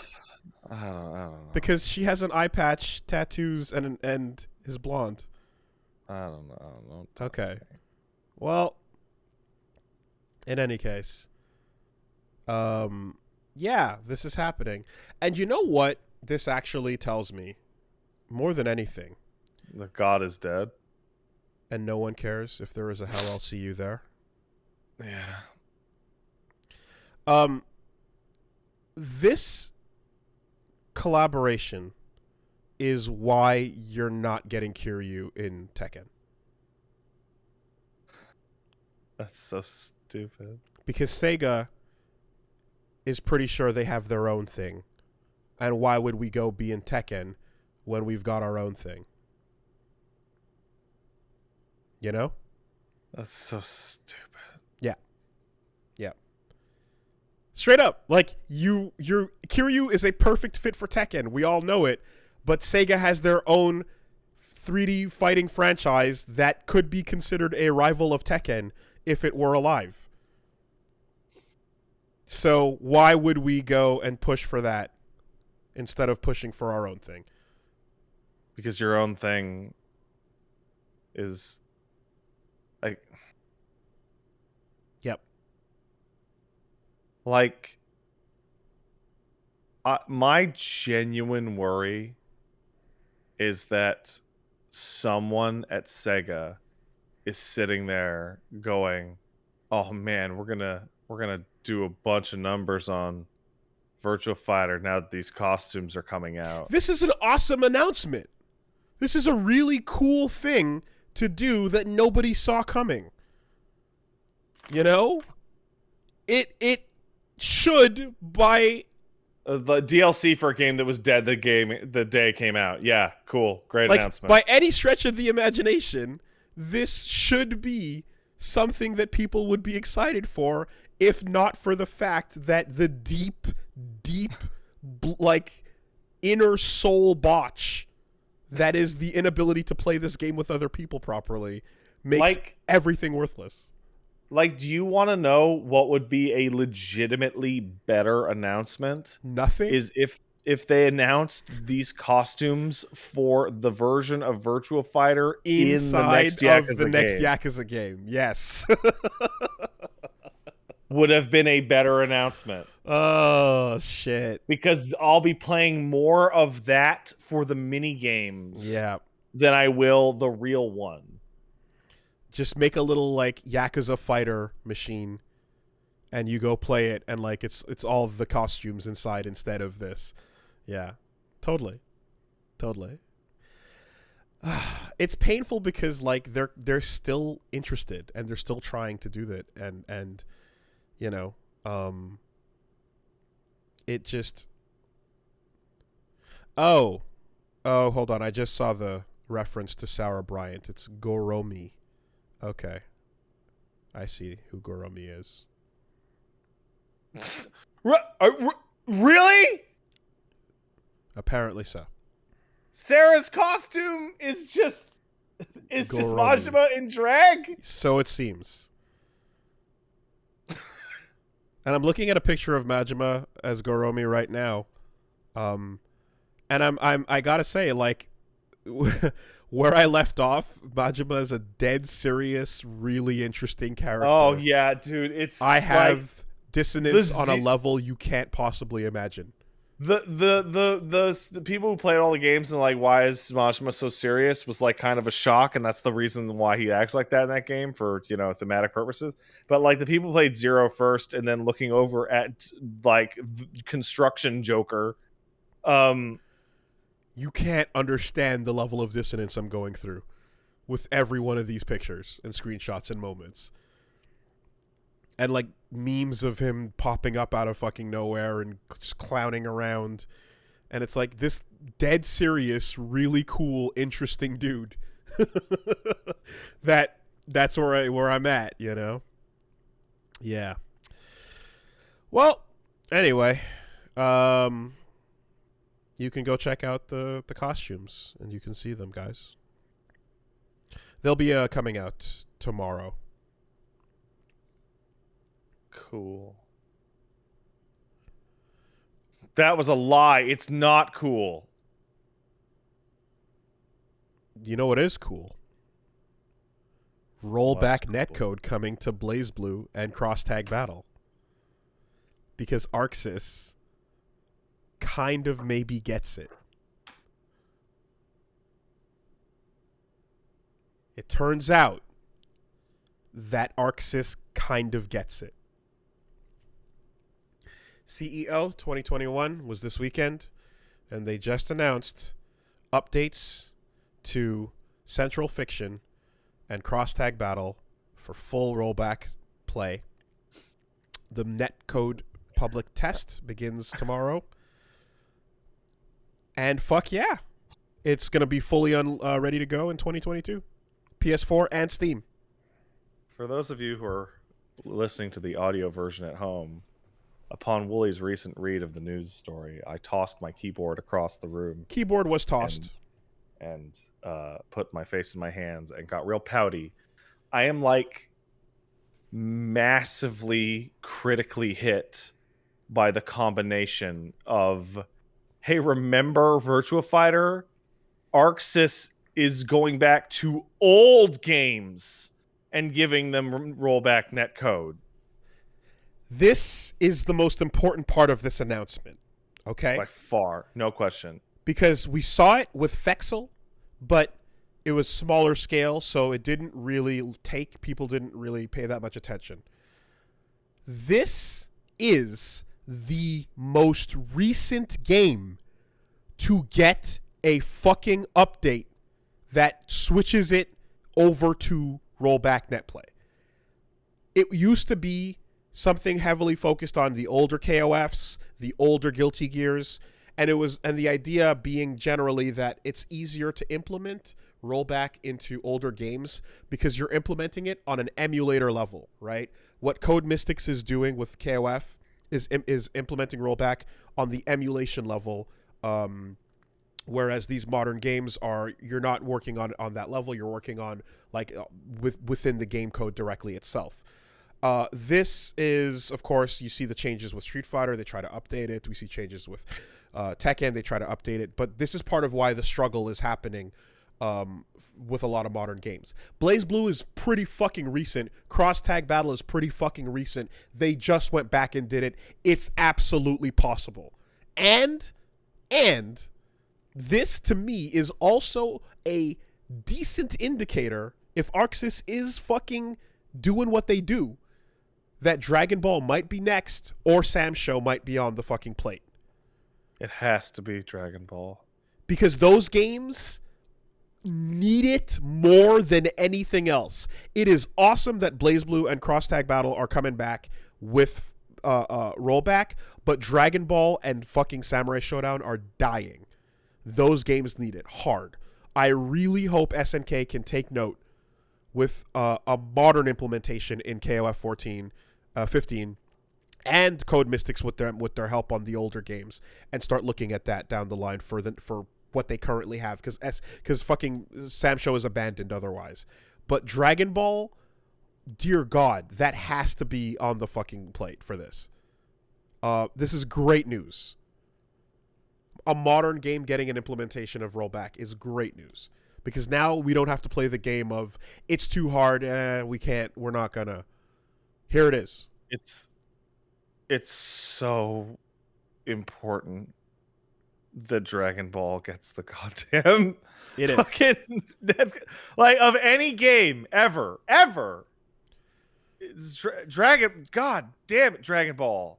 Then, once that's all done, we can wish upon a twinkling star, and then maybe, just maybe, a port of Persona will happen, and they'll fucking spiff it up and dust it off. Oh, now you're just on crack, dude. I am. Come on. I'm on methadone because this is happening.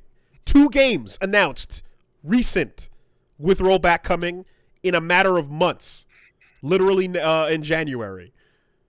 That's 2 modern games that they're updating. I'm on methadone. You know, we are coming back to reality. It might be a little bit copium to hope that Persona might get something. But like, if they're working back through the log, you know, at the very least Dragon Ball, which is recent content stuff, big money for them, and everyone knows the game is fucking struggling without it. And then we can look at whatever else Arxis touches.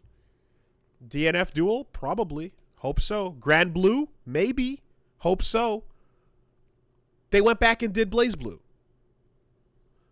This is great news. It's great news. If anything, here's what I'll say, right? If the copium is too much, if it's too intense, then that's fine. That's right now. That's fine. Strong. That's okay. Man. If they touch anything beyond this, Dragon Ball, Grand Blue, you know, or we go all the way to fucking Dreamland of Persona or whatever. Anything else that gets it at this point is just like amazing news. The fact that they're willing to and actively pursuing this is super exciting. Yeah. I would really like it if they did Dragon Ball. Yeah. If they did Dragon Ball, that game gets to be like an infinity game. Because anytime anyone complains about Marvel or whatever, it's like, Dragon Ball, look at that one. It's right there. It's right there. It's right there. I don't know about you, but I like Goku a hell of a lot more than Iron Man. Yeah. Or Ryu. I What wonder. does that matter? I am curious about the development cycle of like Grand Blue and like who made more of the decision, whether that was Cygames over Arxis on how things turned out. But I mean, shit, man. Like they went back and grabbed 2 of their games and did this. Like, let's fucking go. Come on, guys. It's time to do it. But hey, it's available now alongside those Yakuza costumes. All available now. Apparently,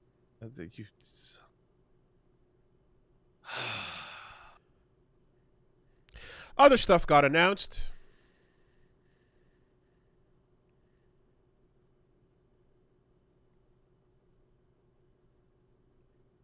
Yeah. Yeah. Don't mind if I say. I've taken hard damage. That's okay. Off this discussion. That's okay. Here, let's heal. Let's heal up a little bit. Baiken is coming to Strive. Oh. Let's heal up. Bless up. Didn't we already know that? Isn't the leak the first leak that came out just dead on? Baiken's coming to Strive. And with that, I would like to cede the floor here to Yohosi, who had the tweet of the night, in my opinion. She says, video game trivia. Baiken's outfit did not change or adapt much from Exerd's aesthetics to Strive. This is an excellent visual metaphor introduced by the devs, as Baiken players have never adapted in their life.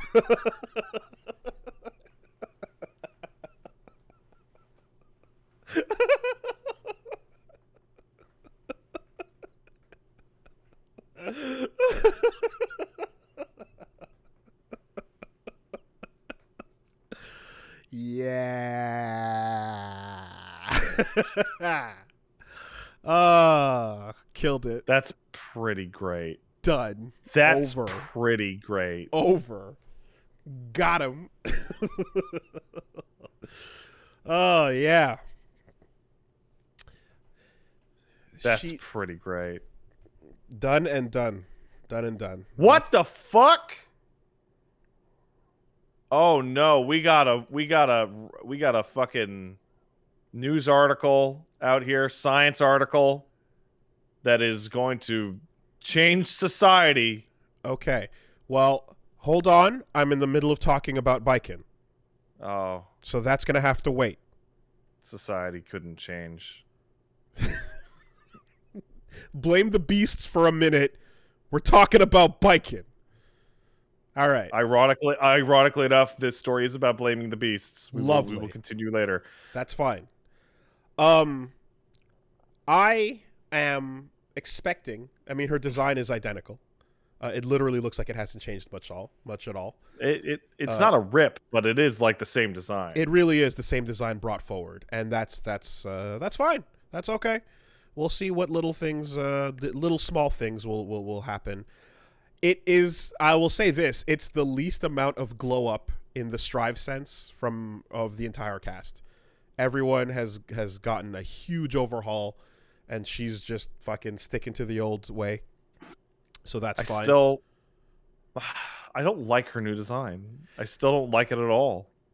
I'm fine with it. I'm totally fine with it. But I preferred it back when she looked like a homeless person instead of big titty disabled waifu. I agree, but my only thing is when you overdo the bunny ears on the hair.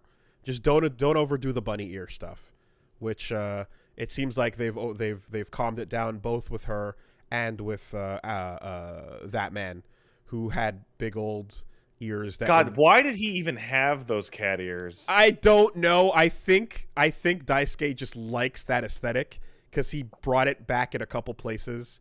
There's a couple characters that just have ears, but anyway. Whereas in Izuna's case, it's all over the place. It's fine. But with Baiken, you look at Izuna, who is also wearing a Baiken-like robe.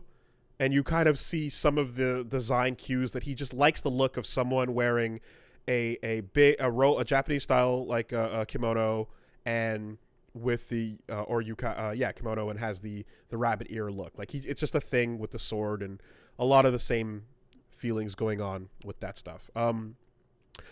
Anyway, that's all fine and dandy. Move list, we'll see what happens, whether or not we're gonna get back alpha counters or the Azami style play. We'll see. I'm putting my money heavily that she's just going to do the Azami stuff, which is the parry stancing version, the new version of her.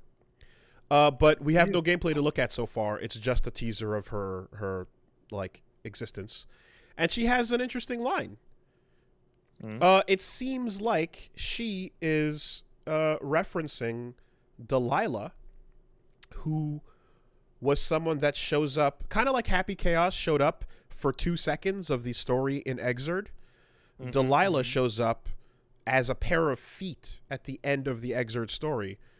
For anyone that hasn't watched the Heaven or Hell Guilty Gear lore videos and caught up on what's going on, Delilah is Bedman's sister.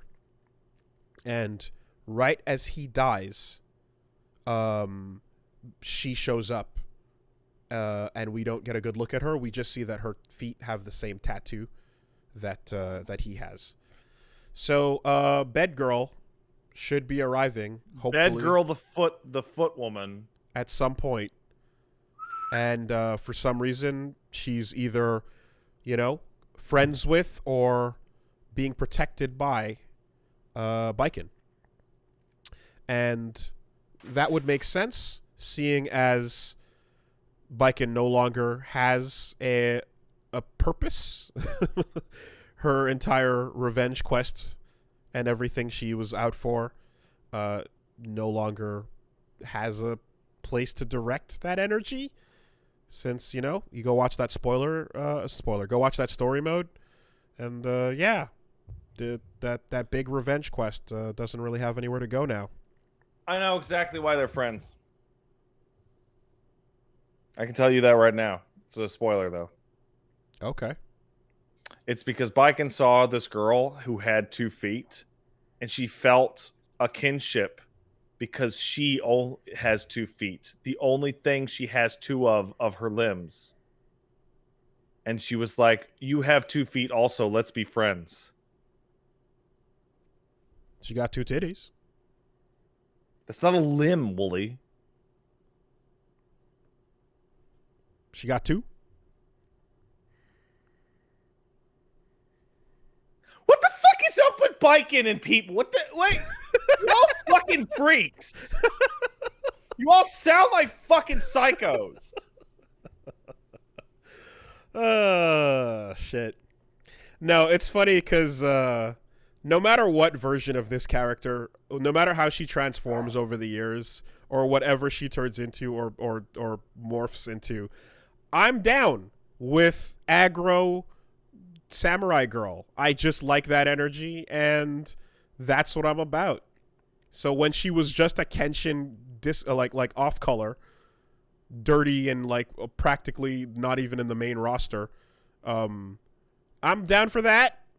And as she became like, more and more of the incarnation of protecting the Japanese colonies and such, I'm like, that's fine too. She continues to be fucking badass. And her intro and outro and all of her fucking super cool traditional style fucking, yeah, the whole aesthetic is rad. I'm down for whichever direction we go with this character.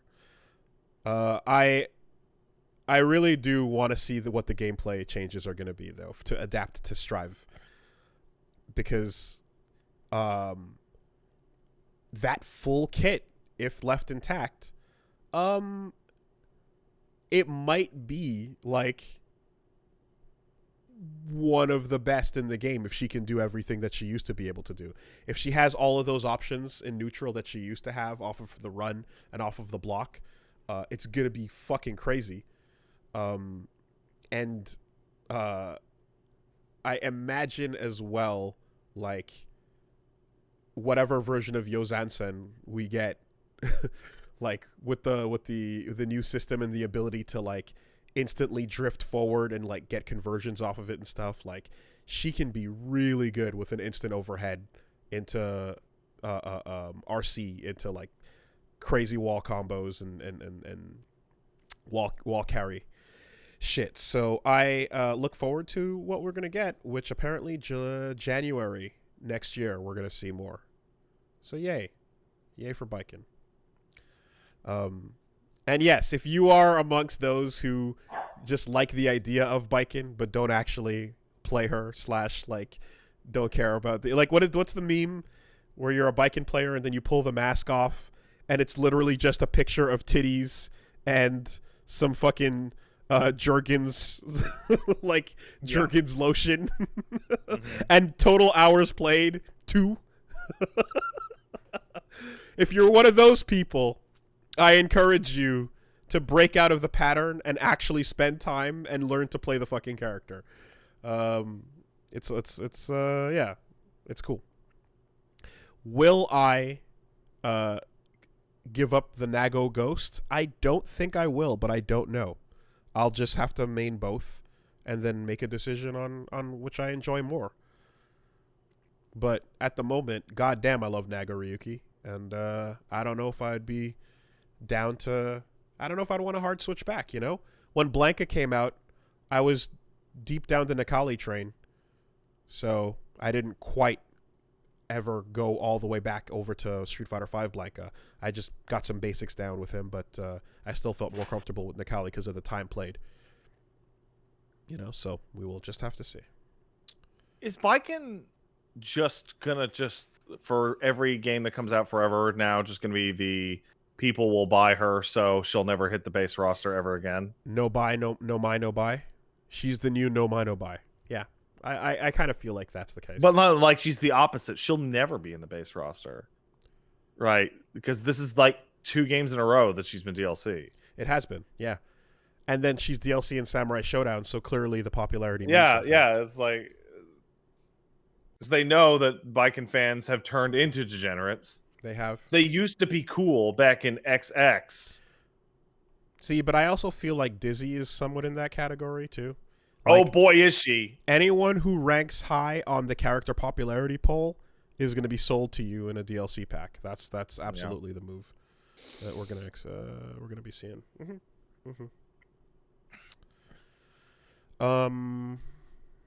So, oh yeah, and like we get to also see whatever her new Angie interactions are going to be. Since they're in the same game for the first time since fucking Accent Core, right? Cool. That got announced as well. Good for Baiken. Good for Arxis. All in all. Yeah, they're having a good week. They came out at the end of CEO and they dropped some bombs. Good shit. The live reaction video is always fun because you can watch the Baiken trailer or you can watch the stream version where you can hear someone losing their fucking mind in the audience. You want that one.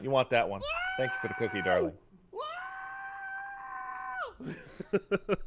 Just completely losing their fucking mind. And then at the end, it cuts to some dude on the floor, you know. So, yeah. Please watch that one. What else is going on? We've got them. Hey, hold on. I got the breaking news. The breaking news. This is going to screw up society, I'm sure. New studies put taking Viagra will reduce your risk of dementia and Alzheimer's by up to 70%. What? Wait. Oh, what? Sorry. It will cut it to 69%. Oh. Reduce. Here's a New York Post article that It- details the study. Taking Viagra cuts the risk of Alzheimer's by up to 69%. Yeah. People in the U.S. that were they analyzed data, and the people were taking Viagra had a much lower chance of being diagnosed with Alzheimer's over the next 6 years. Hey, everybody. It's time to pork up. You porking up out there? This is great for a lot of old couples. It's also great for old dudes who are embarrassed that they are taking Viagra. Yes. Who can now say, dude, my doctor prescribed it to me as an anti-dementia medication. Yes. I have a family history. My dick works. I'll show you my dick. I'll show you. Now hurry the fuck up with that prescription. I'm trying to pork up. For my mind. Dementia sucks, man. It's very rough. 69% is a massive number. If they said 15%, it would have been holy shit. That would still be a legit breakthrough. Wow, yeah. That would be incredible.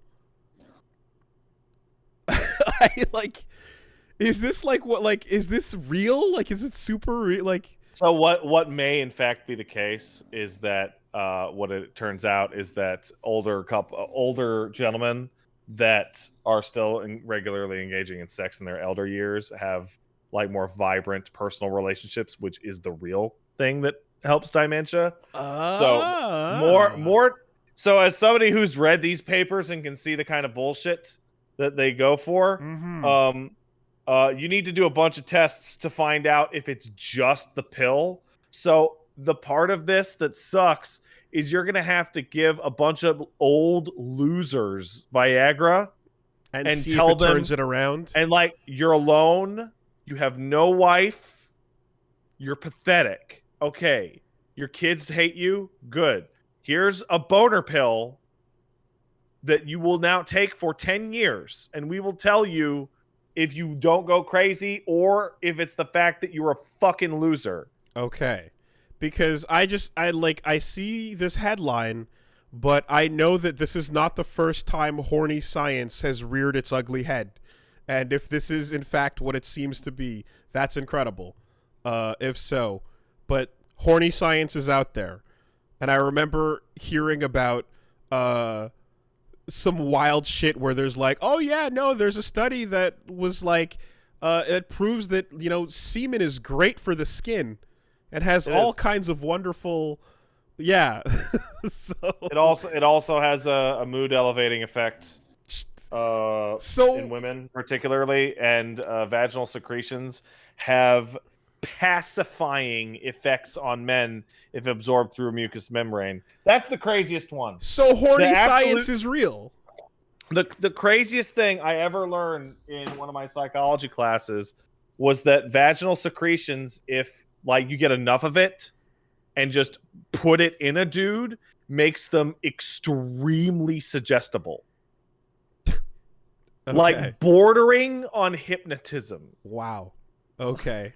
Now you have to put like 100 A to lot. 1,000 times more than you would get during sex. But it is absolutely a pacifying suggestibility like chemical.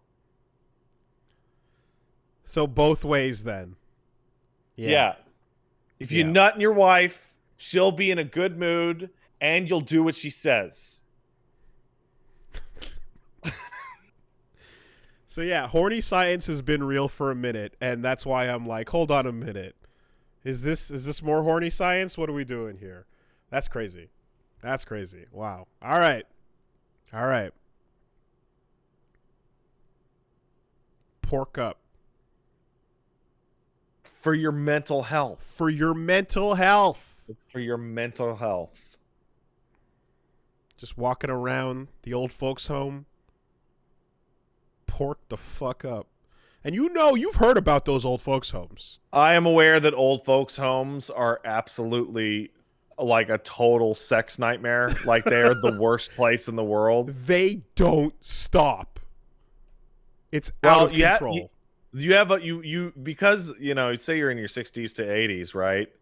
You're using drugs for everything. So sex becomes an on or off button for you. And people in old folks' homes are well aware of their impending doom. So they don't give a shit. Nope. Chlamydia is out of control in old folks' homes because the symptoms will take so long to kick in that they'll die first. They don't give a shit.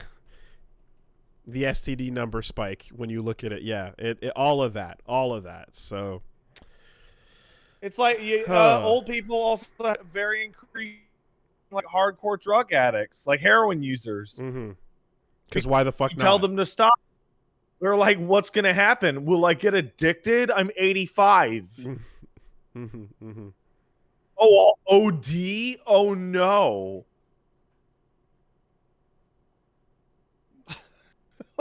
like, damn. Yeah, that's big.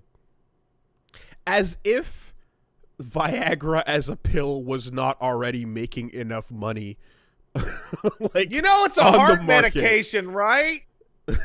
It's a blood pressure medication. Yes, that's what it was invented for. The side effects. Everything about it that's good is a side effect. It was unintended. That's not the original use they intended, and then they went, "Oh shit." Yeah, the original story for Viagra is a blood pressure medication, and in clinical trials, every single man that came to them, or like 99% of men in the clinical trial said, as soon as I fucking take this pill, I have a rock hard dick for like 3 hours. It's crazy. And immediately the science is like, oh, we're going to be rich. Yep. And then they were. If we've managed to stop your dementia for over 48 hours, call us up and tell us how sick it was. Yeah. Well, I don't have the dementia, but my dick hurts. Zanky, come here. He's throwing a tantrum on the stairs, and I can't. He's staring at the wall, angry. I will check what's wrong. Find a new news thing while I ask my stupid dog what his problem is. That's cool. I'll take the time to just tell. It's a really small story. This one will take maybe a minute to cover tops. What is your problem? But we might as well just cover it in. Get out of here. Let's give this story the amount of attention that Respawn gave it. A note about Titanfall. We're shutting it down. All right, Titanfall 1 shutting down. It's over. March 1st, that's it. Bye. All right. You know what the saddest part of all of this is? This is near simultaneous to the recent Battlefield launch being so disastrous that they're putting Vince Zampella in charge of DICE. I mean, what I don't understand is, like, what's the point of even coming out with this announcement when hackers have fucked its shit up for years on end? And you didn't acknowledge any of that. We want an excuse to kill all the servers. And you can easily do that because, I mean, we're not selling it anymore. Now, granted, the game has no single player option and needs servers to work, but like there's this thing about like, oh, you know, when we first released it 7 years ago and da da da da da, so we're saying goodbye to it, and it's like you've already said goodbye to it when you abandoned it to the hackers. Like, no, why? This is just it's like it's an official acknowledgement of something that's already been dead the moment you said you weren't gonna like fix the problem, you know. Anyway, no, don't worry about it. There we go. The only, like, my hope is that they just turn Battlefield into Titanfall. No, that's as good as it's gonna get. No, I want Titanfall specifically because as cool and as great as it feels to like add those features and that movement and stuff, like Titanfall 2 specifically got it as well on a lore level, and BT is awesome, and the concept of dropping titans and fighting in midair in those ways is like it's killing it. That Battlefield has actually done some of that in the past with 2142 back in the aughts. There is totally precedent. You could totally make Battlefield 6 and then have the subtitle be Titanfall and just have it just be Titanfall, but 64 v 64. And how many Battlefield players will hate that? Less than the amount that hate what they're going through right now. Ain't nobody happy with what's going through right now. I mean, at least Apex is a spin-off of the Titanfall world, but it's obviously stuck in its like they can't do anything too drastic gameplay-wise to integrate that stuff. I just did I talk to you at any point over the past week about Battlefield 2042's disastrous everything? I don't think I did. That wasn't on the podcast. Nope. So let me explain to you just how bad Battlefield 2042 is right now. Mm-hmm. They put out a hotfix this week that broke the use of the mouse. What? They put out a hotfix this week that broke the ability for your mouse to move left or right. It could only move up or down. Wait, what was happening with it before? It was a regular mouse. I mean, like, was there other stuff that about the game that was like... Oh, yeah, all sorts of shit. But they put out the hotfix, and people loaded it up on their PC and went, my fucking mouse doesn't work. What the fuck? I mean... If you said the keyboard didn't work, I would be able to say, haha, now you must all join Wooly configurations to play the game. But it's the opposite. You can't do anything then. I love bugs like that because that type of hotfix and discovery of bug is like, oh, you didn't boot it once, did you? Yeah, no, at all. You didn't boot it a single time. Look. Yeah, nothing. Like, forget QA. I mean, like, the person who put the fix in, compiled it, and then just sent it out. Straight up, ship it.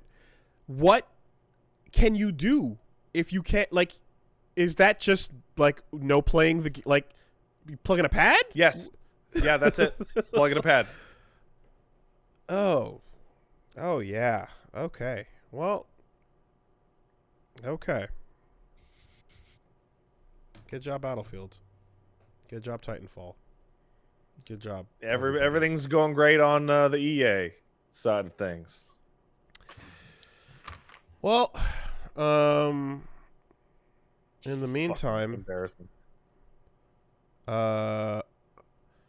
Apparently, Spartacus is the name of PlayStation's upcoming subscription service that will be 3-tier, one of them allowing access to the library of classic PS1, PS2, PS3, and PSP games. Now, remember, suddenly, this announcement is not there to distract you from the Sony vice president getting caught inappropriately with a 15-year-old boy. Has nothing to do with it. Mm-mm. Not that Not one. a single thing. Not that one. No, sir. I mean, for what it's worth, that story was me hearing about the light speed with which he was fired.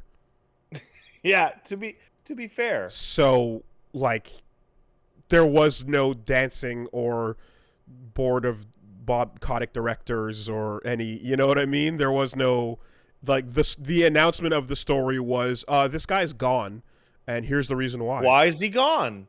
Oh, that's a good reason. Bye-bye. He was caught while wearing a PS5 shirt. He sure was. And it sounded like it was one of those, sounded like it was one of those, like Chris Hansen YouTube style channels that was like doing it on their own. Because there's a whole range of like dudes who are doing like Catch a Predator style indie versions where they're just like meeting up with weirdos and fucking creeps and, you know, doing it like indie street style. So yeah, exactly. And the quote everybody says is "Play has no limits," and it's like, oh boy. I just see All right. whoever this dude's boss is having a meeting, and he's like, okay, yeah, more Kratos. We've all okay, good. And he does a big Kratos stamp on the piece of paper, and they all filed out. And this guy just comes in with his phone, is like, hey, you gotta look at this, and just like looking at the guy who's 2 offices over in the video. And just, where's my phone? And just like, shaking. I mean, honestly, it's either that or just you just hold up the peace sign and you just literally fade out of existence. Just deuces. Like, that's it. It's done. It's over. Bye. That's it. Moving on. You don't even skip a beat here. Immediately run to your Facebook and start deleting all those pictures of you guys hanging out with the shirts on that say "Best Pals Forever." Just drag opacity to 0, man. Oh. Well, anyway, what we're finding out here is that there's a subscription service coming for all the classic PS1, PS2, PS3 games. And suddenly, it makes perfect sense why they were in such a fucking hurry to murder your ability to buy these things on their services. Absolutely. Now, are these going to be PS Now, or are they going to actually be real fucking downloads or whatever? What do we have? It didn't mention streaming. It mentioned playing. Yeah, depending on the price, I got to say this is really smart because Nintendo, so Xbox is doing really well with their backwards compatibility, and I doubt Sony will be that good at it. But Nintendo has really lowered the bar for entry. There's pretty much anything Sony could do that would be better than what fucking Nintendo's up to. Okay, there's the speculating article mentions that I mean, you're totally right. But yeah, they're mentioning that the following the model PlayStation Now goes with, which is you can download or stream them. It might just literally be both. Cool. So if you want to play something on a console that it's not natively on, in theory, then you would just stream it or otherwise download it. This includes PS3 games, you said? It does.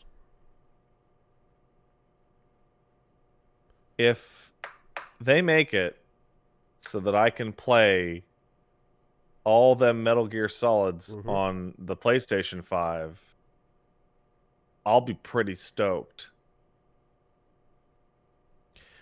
We're going to need to see the price point. What's Nintendo... once Nintendo set their shit up and to be horrible for everyone and got thoroughly rejected, I'm curious to see what Sony's going to do. But at the same time, as now that we understand the long game here, it is annoying that like they went through this song and dance of like, guys, we're shutting the store down tomorrow. And everyone goes, fuck off. And they're like, okay. We're putting it off by a couple weeks. But they're like, totally shutting it down, though. And fuck you, too bad. And like, everyone's like, why? And they're just like, we're just shutting it down. Don't worry about it. Nothing. And it's like, it's because you want to fucking sell it back. Just, Don't worry about it. Just say that. Announce that you're going to fucking, because you want to sell it back. Instead of this thing where it's like, because we don't care anymore, whatever, we're not saying anything, too bad, deal with it. And then everybody fights with you, and then you have a big stupid thing, and then you go, oh, now we're announcing a new service. Announce the service before you shut the shit down or you start getting into that place. That's never going to happen. Yeah, well, I guess at that point... It'll never be good. Because then you can't create a sense of artificial scarcity and or a sense of FOMO where people would just go immediately buy all the things they want to buy so that they wouldn't have to subscribe over months indefinitely. FOMO's the way, dude. It's yeah. the only way. So more news about that as it comes, but now we see what was happening behind that little fucking race to shut down your ability to buy anything or even use your fucking, what was it, the PSP Go. Like, I really like the PSP Go. You can't do anything with it if you're not downloading straight to it because it has no physical media. Okay.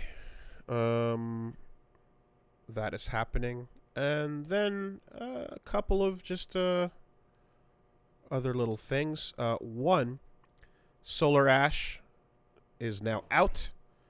That is the game made by Heart Machine, a.k.a. the creators of Hyper Light Drifter.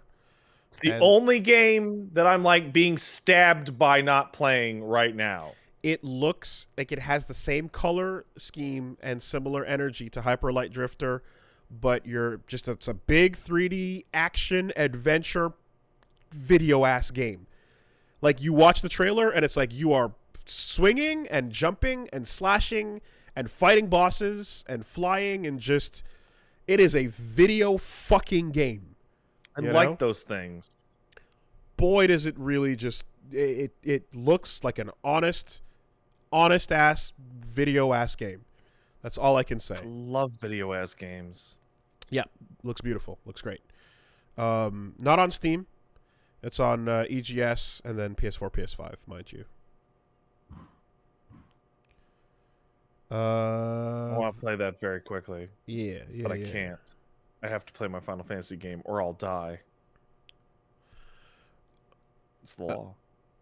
Then this week we also got news that fucking awesome little co-op game, It Takes Two, by Josef Faddis, got hit by Take-Two Interactive with a claim being a bunch of fucks. Yeah, just going around being fucks. to the name. So Take-Two has been particularly aggressive with the U.S. Patent Office filings, and they've come at a ton of people over the years over usage of things like Rockstar, Social Club, Mafia, Civilization, just, the English language. Don't use it! As it were. So they're litigious as fuck and not afraid to just be complete assholes when it comes to this sort of thing. The initial reading. Well, I have to.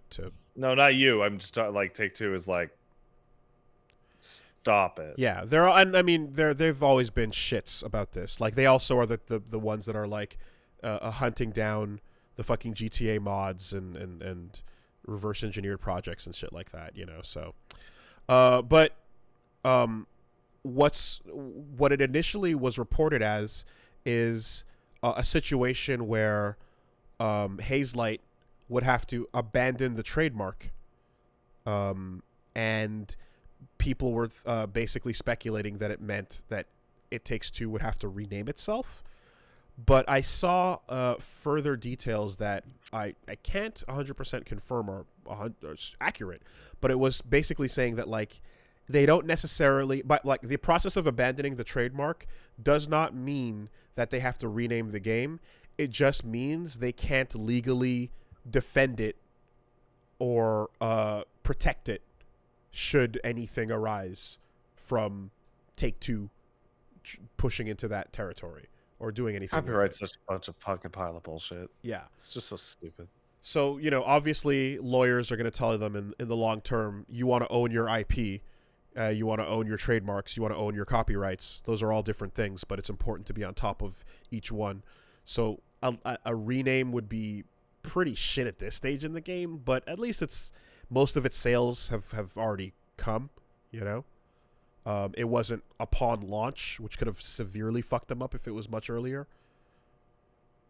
So they might rename, but if they choose not to, I get it, because the game's already out. It's already it should change the name to Fuck Take-Two Interactive. They are bitches. That should be the new name. I was thinking more along the lines of Divorce an Adventure. Divorce subtitle, fun for the whole family. And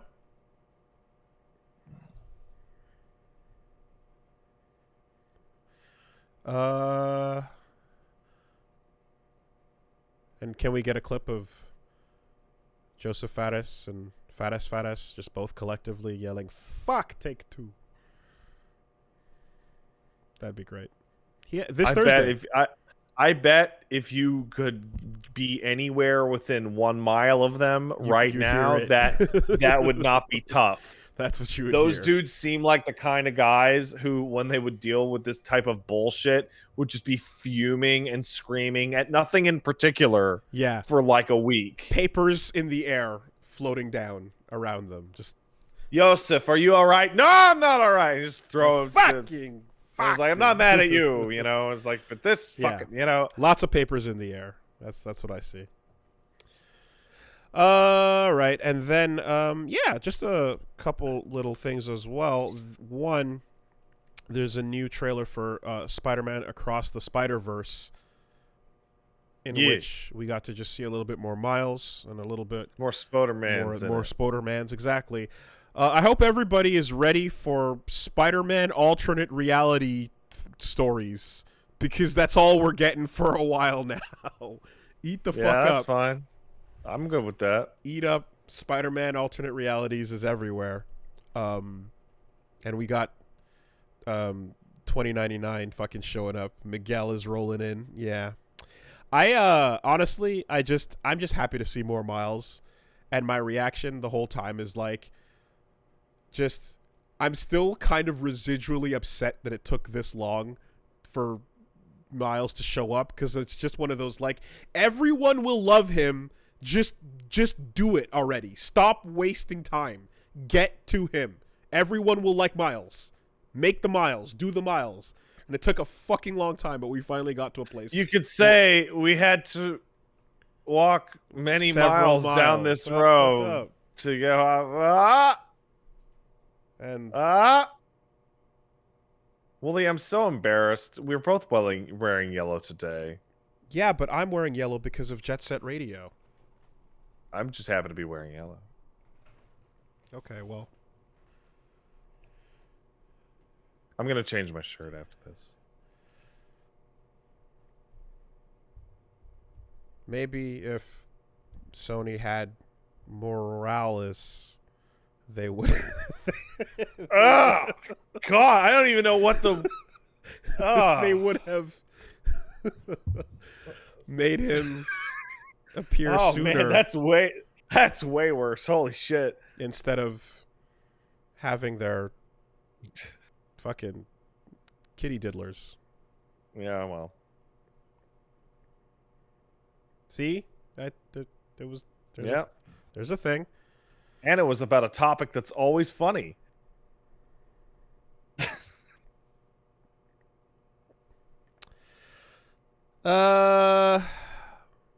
We got card confirms that if and when the time comes for Daredevil to show up in the MCU, it's going to be Charlie Cox. So, Yay. I had a dream in which I saw a photo of him in the new Spider-Man in my dream on like Reddit. Is that why you brought that up the other day? Because it was I a think dream? I think it's a dream. Wait, was it real? Well, because Feige just announced that, like, hey, in the MCU, Charlie Cox will continue to be Daredevil if he ever shows up again. Wait, that wasn't a dream? That happened? Oh, my memory's getting shit. I need to take some Viagra. Stop the dementia. Gotta pork up that memory. All right. Well, listen. That's good because he was a good cast. In fact, I would say most of the Netflix Marvel universe was well cast. I would say that they would do well with better writing. Almost all of them, you know? You can even play a little game. Except for that last one. Well, you can play a little game of thank you for everything. Not you. Not you. Yeah. Not you. Not you. Kung Fu Man. You stay over there. But the rest of you are good. You can come along. You can walk into the light. One gets left behind. Yeah. That's good. Yay for that.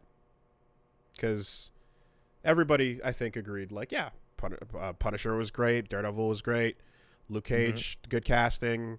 You know, Jessica Jones, that's fine. Everything works. Hell, I would even say, it might be a bit much, but like, D'Onofrio as Kingpin was great, and if they needed to integrate that as well, Kingpin into the MCU, I wouldn't mind if they went with that. It's great because Vincent D'Onofrio. Yeah, I mean that's just the whole. That's the whole. It would be. Yeah, it would be weird because his whole story is tied to that Daredevil world. Nah, he's just I love crime. But at the bare minimum, as a as the character of the Kingpin, D'Onofrio was awesome. I would love to see that. But you know, he's like, hey everyone, I love crime. What's your superpower, Kingpin? Crime. You could always go the route of casting the same character, but just going like, we have our own story for him, and you know, it's just the same actor, but it's not the same character, like 1-to-1, right? We'll see. Anyway, yeah, that's it. Let's take some letters. Hey, if you want to send in a letter, go ahead and send that to castlesuperbeastmail@gmail.com. That's castlesuperbeastmail@gmail.com. All right. So we got one coming in from Jacob, who says, "Dear Wooly and Pat, on the subject of producers, just wanted to mention something on the topic of last week's podcast. You were talking about how producers can inhibit a project they're tied to. That's true. Pat said he couldn't think of a time where the producer or studio intervention worked out. I was struggling to think of an example, and it turns out that my favorite sitcom, It's Always Sunny, had this happen. When they were creating the show, they originally envisioned it taking place in LA, and the gang were going to be actors with a lot of free time on their hands. The show was going to be called Jerks. I don't know who said it, but someone from the studio said, pick a different city and it can't be about actors. So then they landed on Philly and owning a shitty bar. This is way better than what the show started off as originally, and the only example I can think of where it turned out for the better. That's a great example. Way better. That's a great example. That would have been shit ass. Absolutely. Shitty actors in LA called Jerks just sounds like a show I don't want to watch, even if it was as funny. Sure does sound like a show that I don't want to watch. So like, It's Always Sunny, saved. That's pretty good. We saved it. Us. Similar People note. listening to this right now. Michael says, with last week's discussion of producers and editors, I thought of Toshima, who was the editor of Dr. Slump and Dragon Ball. His great success and near failure tied to him. Toriyama and Toshima were working on Dr. Slump. Toriyama flat out said that the original idea was for the titular Dr. Slump to be the main character, and he had to be convinced by Toshima that it was a way better idea to make Arale the main character. Toriyama thought crazy. That the lead in a gag manga to focus on between the super robot that can do anything but likes playing with poop on a stick and a fail inventor. He initially picked inventor. Toriyama stated that in interviews it was the correct call, and then he went on to help Toriyama with early Dragon Ball. At the same time, Oda and Toshima had a different thing going on. So Toshima hated One Piece and Luffy and pretty much said that it was never going to be successful. In fact, he shut down Oda no less than 3 times. One Piece was on the short list of not even running in the magazine. It was so bad that Oda's actual editor at the time recounted that he had recurring dreams trying to kill Toshima by trying to choke him. He manages... What? Oda's editor manages to convince the board to let One Piece get its run. Toshima threw his hands up and went, fine, most likely pissed by all the back and forth. Oda then told Toshima, when One Piece is successful, you better say I was right. And at a New Year's Eve party that year, he demanded his payment. So Perfect Duality helped make Toriyama, but almost ended Oda. Interesting. I like that he cashed in on that. Interesting. I feel like that creative genius that you see in people is also the stubbornness that can destroy projects. I'm a genius. My ideas are better. And sometimes you're right, and sometimes you're crazy. Yep. But we'll never know until we get there. For sure. For sure. I mean, Hayao Miyazaki looks like an insufferable old man. Dear God, would I not want to have lunch and a conversation with him? Like, you know, but I'd love to watch him in his element just fucking hating life and everything around it. Like, I love to observe it from a distance, but it seems like awful. Yeah, everyone's got stories about, you know, you look at exactly. You got your George Lucas. He creates 4, 5, 6. He creates 1, 2, 3. So, well, the George Lucas thing was George Lucas and a talented team of professionals working together created 4, 5, 6, and then George Lucas made 1, 2, 3.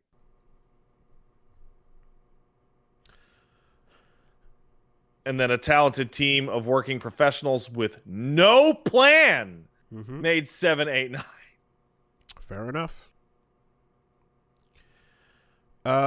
We got one coming in from Vaughn, who says, Dear Ebony and Ivory Cast, recently I got to thinking about my favorite soundtracks, and I realized how many of my favorite songs from a game come from the aughts era Sonic games, despite their dubious quality in pretty much every other aspect. Even games like Sonic and the Black Knight, which look and play like zero-budget shovelware, they're packed to the brim with absolute bangers. So what are some... I think this is true, yes. ...mediocre to outright trash games that get carried hard by a soundtrack that they don't deserve? Blaze Blue! The music in Blaze Blue is pretty good, but Blaze Blue is fine. It's just... I said what I said. No. Blaze Blue is fine. It plays fine. The thing with Blaze Blue is, for me, it's art style. It's all art style, you know? And, like, the plot cues that come from that art style. That art style informs a certain type of, you know, character archetype and such. I got some, but, like, I wouldn't say it's necessarily... dog shit games saved by the soundtrack, but I'd say games where the soundtrack is way better than the game, and where things are better than the sum of its parts. We already said it last time, but literally Jet Set Radio. Jet Set Radio has a better 100%. soundtrack than it has a game. Easily. Easy, no question. I would say The World Ends With You has a better soundtrack than it has a game. And this one, I have one where I'm not sure, but I feel like what I've heard of Ragnarok Online 2 has been unbelievable Yoko Kanno goodness. And I've never heard anyone else talk about Ragnarok Online 2 for any real, like, gameplay reasons. So I don't know where that game went or what happened to it. I didn't even know it existed until right now. It had unbelievable music, is all I can tell you about it. Yeah, I think that's that. All right, Willie, what are you doing again this week again? Fighting off Twewy people. Oh, that should be easy. Yeah. They're all children. Hey, think of it as this. It's not that the gameplay is as bad as your brain is telling you. It's that the music is that amazing. That's all. It's all good. We're doing Dark Souls. We're doing Dokapon. We're probably going to check out the Game Awards, and then we're going to play some Happy Chaos and Luke. That sounds great, man. Come hang out. Over at twitch.tv /Pat Stares At. We're going to be playing a shit ton of Final Fantasy 14 and some Halo this week. Do the bell icon or whatever the fuck Twitch does. Or check my Twitter for when I'm going to go live, because it's dependent on logins. And if you're listening to this live on Monday, December 6th, I'm going to be playing Final Fantasy 14 in like 5 minutes. To the point where I'm starting my stream now. Oh, Jesus Christ. All right, there you go. And I'm just going to idle on the Be Right Back. And if Wooly forgets to raid me with this podcast group, I'm going to be super sad. Find out next week if I'm sad. Okay, everybody. Hang tight. Have a good week.